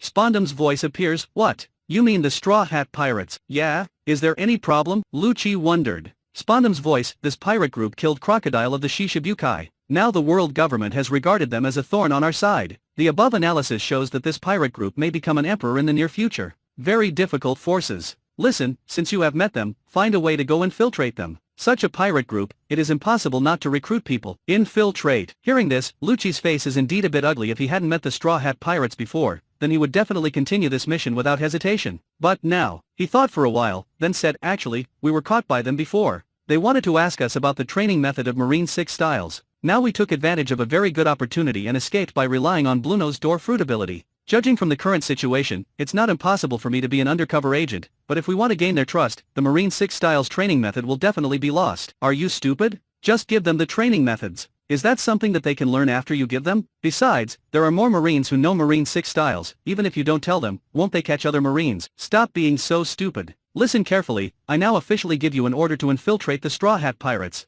You will go undercover for me at all costs. If the undercover is successful, don't do anything to arouse their suspicion. You just need to monitor their every move, and you don't need to report. When this force becomes famous in New World, then I will issue an order on the eradication of the Straw Hat Pirates and the newspaper in the name of the CP9 chief. Notice, as long as you see that it is sent in my name, find an opportunity to contact me secretly. Spondum's voice is almost roaring. Yes, I got it. Because he messed up the last mission just now, Lucci is also in the wrong now, and this is the order of the chief after all, he can't refute it. At this time, Spondum's voice sounded again. That's right. Let Bluno take today's sea train back to a nice lobby alone, his fruit ability will be very useful for the next mission. Lucci, Keku, and Califa, you three go infiltrate the Straw Hat Pirates. Yes, the voice of Spondum said again. Okay, from now on, the mission will officially start. After hanging up this call, don't contact me in any other way until you see the notice I posted in the newspaper. Think of yourself as a pirate, a complete pirate. After speaking, the voice from the Den Mushy hangs up in the bar warehouse. The four of CP9 look at each other. What should we do now?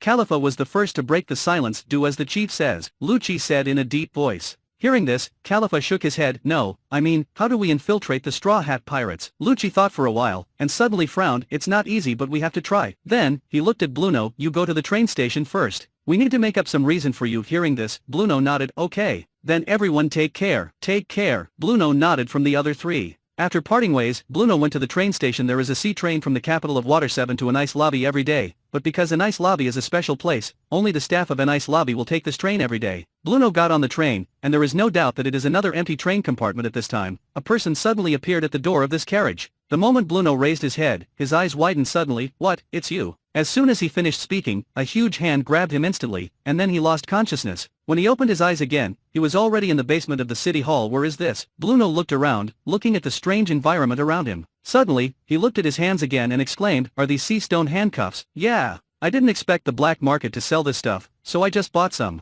I just found out that this thing is much easier to use than seawater wooden barrels, Luffy said with a smile while holding a sea stone handcuff. Ha! Seeing Luffy playing with sea stone handcuffs, Bluno was shocked again. He shouted, no, aren't you devil fruit user? How can you hold a sea stone like this? This one. Luffy took a look at the sea stone handcuffs, and said with a faint smile, this can indeed restrain the power of devil fruit, and it will also make people with devil fruit feel weak, but it will not make people lose their ability to move completely. But the problem is, even if it's like what you said, it will still be very uncomfortable for the devil fruit user to touch the sea stone. Seeing Luffy laughing while holding the sea stone handcuffs, Bluno can't understand. Is this person stupid? Luffy shrugged his shoulders and said with a smile, oh, I'm getting used to this feeling, it's very interesting. Monkey D. Luffy, over there, I'm actually training with the side effects of sea stone? Is this okay? Kaido, the restraining effect of sea stone on devil fruit users will indeed produce resistance. If you can endure the weakness and discomfort that sea stone brings to your, and try to adapt to this feeling, you can indeed do it as a training, the sea stone self-restraint effect will be weakened. Hanyabal, is that so? No wonder those devil fruit user in the prison were as motionless as dead dogs when they first came in. After being locked up for a long time, they can walk with sea stone handcuffs. Magellan, it's just that the body has developed resistance to sea stone, but the seal effect of devil fruit is impossible to loosen. But it's all passive, the effect is very general, at most you can walk, and the red border Luffy in the video screen think this kind of active training is an advantage. Kaido, yes.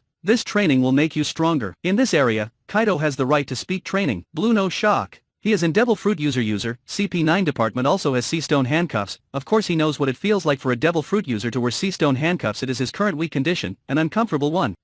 What is this place? At this time, a thin man next to him also woke up. Bluno turned his head and looked over, suddenly confused. Nero the Sea Weasel? Why are you, a rookie from CP9, here? Sea Weasel, Nero said bitterly, I came to the Water 7 today to do business, but when I went back, I ran into them and saw them taking you, so I was also caught. It's okay, since you two know each other, let's just be here as a companion. Luffy chuckled. Then, he said to Usopp next to him, I explained to them, don't let accidents happen. Usopp patted his chest, okay, leave it to me. Luffy is out of the room, Icebug and Frankie are talking outside. Seeing Luffy come out, they greeted him. Icebug said, this is the abandoned cell under the city hall. It used to be used to lock up prisoners. Now it is only guarded by a deaf-mute old man. Don't worry, they are detained here, nothing will happen. Luffy nodded, okay, that's fine. Just in case, I will take the keys of the sea stone handcuffs and the keys of the iron chains on them. This should make it completely safe. At this time, Usopp inside shouted, Luffy, come and see, is this okay? The three of them went in together when they heard the shout. They saw that the sea stone handcuffs and sea stone shackles are in place, and there are also shackles with large steel chains to tie them to the wall, so they are secure. Hey, I'm not a devil fruit user, so there's no need to put such heavy sea stone handcuffs and shackles on me, right? Nero said wryly. Luffy curled his lips, stop talking nonsense. We have already done this, so we won't take them off. Wait, I don't understand one thing. Seeing that Luffy and others are leaving, Bluno suddenly shouted, what's the matter? Since your three companions are about to become cleaner of the Straw Hat Pirates, I can answer your three questions. If you don't understand anything, just ask. Luffy stopped and looked back at Bluno Cleaner. What do you mean? Bluno suddenly thought of the order given by the CP9 officer before. He suddenly understood what was happening, and said in shock, what? Could it be that you forced Spondum to give the order? Luffy spread out his hands. You almost guess it. Hearing this, and thinking about his current situation, Bluno has no doubts about Luffy's words. Damn Spondum. What a soft bone. Probably guessed the process, Bluno said angrily. He looked at Luffy again. What did you mean when you said that my partner will be the cleaner on your ship? They won't be in danger, right? I originally wanted to learn about the training method of Marine 6 styles from you through your chief, but I suddenly thought that the new ship we bought is big, and someone will definitely need to clean it up, so I gave you an undercover order. After all, you always unswervingly execute the orders of your superiors, so if we don't make good use of hard-working coolies, it's a waste of money. Hearing what Luffy said, Bluno suddenly had an incredible expression on his face. Using CP9 as a cleaner? Did his ears hallucinate? Why would someone in this world have such a weird idea, and actually did it? Bluno thinks either he is crazy, or the world is crazy. After calming down, Bluno asked again, then why only the three of them and not me? Luffy grinned slightly. This question is actually not difficult to guess, right? You are a door fruit ability user. If I don't pay attention and you slip away, I can't catch you. The three of them, it's different, 2 non-devil fruit user, 1 Zoan user, the ability is very clear, and there will be no surprise. Okay. You and this newcomer can stay here. After we circle the Grand Line, there will be no need for cleaners, and they should be released by then. Chapter 125. Chapter 125. Luffy is the director, screenwriter, and also participates in the show in person. Nami, so, the CP9 over there is going to be the cleaner of our Straw Hat Pirates. Scratchman Apu Ape Papa. Use CP9 as a cleaner. The red border Luffy over there is too good at plan. Trafalgar Law, is this something you can plan or not? Now that you have learned this trick, do you dare to plan it like this? Jewelry Bonnie, without strong strength and self-confidence, even if CP9 offered to come to your door, you wouldn't dare to accept it. Usopp, for us over there, not only is Luffy too strong, but even I can easily deal with CP9s like Keiku, so Luffy dares to plan like this. Nico Robin, yes, we over there have not had any life and death battle with CP9, otherwise, red border Luffy would have killed them instead of using them. Frankie, that's right. We have experienced the Battle of Water 7 and Ice Lobby, and our grievances with CP9 are too strong. But there, even I only have a brief interaction with Spondum. There is no intersection with other CP9s before Vinsmoke Sanji. The trouble now is CP9 over there, right? They found a way to take the initiative to send them to our door to be our cleaners. Nami ha, let's see how they performed. The capital of Water 7. The sun is in a barren port. What are you doing? Why did you bring me here? Didn't you agree that as long as I cooperate with you, you will let me go? Spondum was tied into a rice dumpling and tied to a big rock. At this time, he was so frightened that he shed tears. Luffy picked his nostrils, frowned and said, really? Did I say so? Spondum hurriedly shouted desperately, you said it. You said it. You said it under the bridge hole. Brother, you can't take your word. Oh, Luffy rubbed his chin, as if remembering, then he looked at Spondum, said with a heavy face, then it seems I'm going to break my promise. Hearing this, Spondum's eyeballs almost popped out. He shouted in shock, no, don't be joking. How can a strong man like you break your promise? Please, just treat me as your fart. Let me go, please. Even though Spondum was tied horizontally on the ground, he still cowed out as hard as he could at this moment, madly wanting to beg for mercy. And Igamo, I also remember that he said before that as long as Spondum cooperates, he will release Spondum. Now he is so shameless that he is going to break his promise. Sakazuki, from the moment he became a pirate, he was already a heinous guy. This is the face of a pirate. Sengoku, just let the world see what kind of virtuous things pirates are. Gold Roger, Sengoku, how can you say that? Shiki, if he had, he wouldn't be able to say such a thing. Ha. Charlotte Linlin, these guys in the world government are not stupid. They just want to use the so-called morality to create a shackle, so that it is beneficial to the rule of the world government. Kaido, haha. Linlin sees it thoroughly. Think of you as my fart. Hearing this, Luffy suddenly showed a look of disgust on his face. I'm sorry, I can't let your disgusting fart for what Spondum did to Tom. In Luffy's eyes, he is really not a good guy then. Luffy looked at Frankie. Okay, you can avenge your master.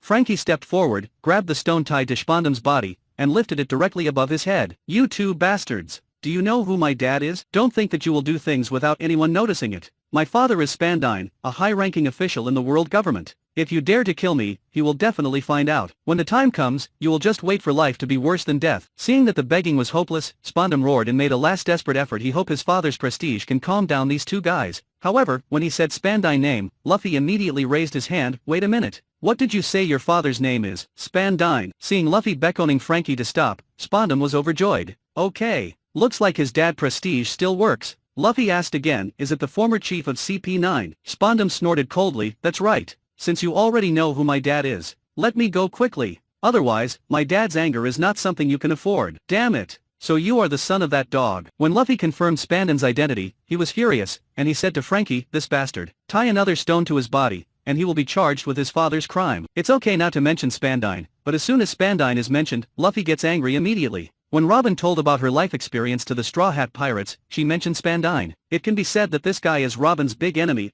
Hearing Luffy say that, Spandam was dumbfounded. What's the situation? Shouldn't they let him go, and then provide him with good food and drink? Why did the situation suddenly take a turn for the worse? Damn it! How did his dad offend them? So much resentment. At first he thought he could rely on his father's prestige to survive, but didn't expect that his last ace card would make his death even uglier. Soon, Frankie added another stone to Spandam, then raised it above the head and threw it forward suddenly. Spandam let out a desperate roar, then crashed into the sea with a bang, and sank gruntly. Nami, okay. This bastard deserves to die. Usopp, yeah. He and his father are damned. Vinsmoke Sanji, great. Revenge for Robin-chan over there. Roronoa Zoro, sure enough, it's better to kill this kind of villain to relieve my anger. Frankie, yeah, we should have killed this guy too. Spandam, haha, you won't have this chance again. Sooner or later I will catch you all. Nico Robin, the next time we meet, even if Luffy doesn't kill you, I will definitely send you to hell. Spandam, wait till you see me, ha ha ha ha. The next morning the Straw Hat Pirate have started to practice in the morning, and Luffy came out of the Mary and went shipbuilding site on the way. Lucci, Keiko, and Califa suddenly stopped his way. Looking at the three people in front of him, Luffy looked confused but actually secretly smirk. Of course he knows what the purpose of these three people is, but he can't guess how the other party will act. However, Luffy can't turn a blind eye to the cooperating performance. After all, he is the director and screenwriter of this scene. Why are you so stupid? Since you have already escaped, why come back? Luffy rubbed his chin, and continued to walk forward calmly. Don't be self-righteous. Although your strength is very strong, it's time for you to pay the price. Speaking, Lucci ordered to the two people beside him, let's go together. Swipe, brush, brush. Three figures rushed towards Luffy in an instant. Luffy is in the middle, Keiko is on the left, Califa is on the right. Is that so? Luffy frowned. It seems to be okay. At least it doesn't look like giving away the head directly. The three of them are also strong in CP9 anyway, and their speed is still very fast. In the blink of an eye, they are already approaching Luffy. And Luffy attacked directly as fast as lightning. The left hand grabbed Keiko's head, the right hand grabbed Califa's head, and then slammed into the middle. The heads of the two slammed into Lucci's head from the left and right respectively, and they fainted collectively on the spot. Jun, this. Shiki, gee ha ha ha ha. What a scene. Trafalgar Law. It looks terrible, but it's not that they are too weak, but that the Straw Hats over there are too strong. Roronoa Zoro, yes, we fought against them back then, and their strength is by no means weak. On the Mary on deck, seeing that Luffy came back with his arms wrapped around three people, the crew were all stunned. Nami stepped forward and took a look, showing a look of dumbfounding. Huh? Where did you pick them up? On the way Usopp brought a bucket of seawater, and rushed it directly in the faces of the three people, immediately waking them up. The three woke up leisurely, and found that they had been tied up, and they were relieved. Good. The undercover preparation has been completed. Damn. What happened? Why are we tied up again? Bastard. What's the matter with your strength? There is still work to be done on the surface. The three of Lucci struggled fiercely, and in the end they kept whining. Where is the door fruit ability user? When the three of them got tired of fighting, Luffy began to ask knowingly. I don't know, Lucci said coldly. Keiko gritted his teeth, made a look of hatred, then stopped talking, and Califa roared coquettishly and angrily, that bastard, because he was afraid, he chose to hide alone. Hide. Everyone in the Straw Hat Pirates looks at her suspiciously. Yes. Because our undercover mission on the capital of Water 7 failed, we are now regarded as targets of elimination by the world government. It stands to reason that we should be more united at this time. That bastard Bluno slipped away by himself. Califa had an angry expression at this time. Keiko also said, don't talk about him like that. We have all fallen to this point, and it is not wrong for him to choose to escape alone. After all, it is easier for him to escape alone by relying on his ability. If he were with us, we will only drag him down. Oh, so it's this routine. Luffy has some understanding in his heart. Well, no matter what, the acting skills of these three people are still acceptable, as expected of actors trained by CP9. Oh, I mean secret agent. Luffy looked at the three of them. Then why did the three of you come back? Keiko took a deep breath and said depressedly, how can you be strong? Just one attack defeat the three of us in seconds. Do you know how outrageous this is? We are CP9. Califa also added. Luffy picked his ears. Is there anything special about CP9? Who made the rule that you can't be knocked out? Keiko and Califa are Drozen, all right. Hey, Straw Hat. At this time, Lucci suddenly looked at Luffy. Luffy pursed her lips. Speak up if you have something to say, don't waste our time. The corner of Lucci's mouth twitched slightly, and he said, don't you want the training method of Marine 6 styles? Sure. What do you want for it? Luffy said impatiently. Hearing this, Lucci was taken aback for a moment. Lucci looked at Luffy. Okay. Since you are a straightforward person, then I will tell you. Let the three of us stay on your ship. Nanny? We are not taking refugee. Usopp said, acting as he is one of the actors. Zoro, who doesn't know the truth, looked at the three of them vigilantly. You guys are thinking too much. We, the Straw Hat Pirates, can't just accept random people. Another melon-eating crowd who didn't know the truth, Sanji, became angry. Idiot green algae, what are you doing? Hurry up and welcome Miss Califa to join us. Doin'. Nami knocks Sanji down with a punch, then says, Luffy will decide. The CP9 three of course also know that the final decision is in Luffy's hands, and the three of them immediately looked at Luffy. Luffy rubbed his chin, thought for a while, then looked at Usopp. Usopp understood and said, Luffy, they're using us. Never trust them. At this time, Lucci said, yes, we are using your great strength to seek shelter, but we are not staying for nothing. Marine 6 Styles is the entrance fee we paid. Besides, me and Keiku is still an excellent shipbuilder.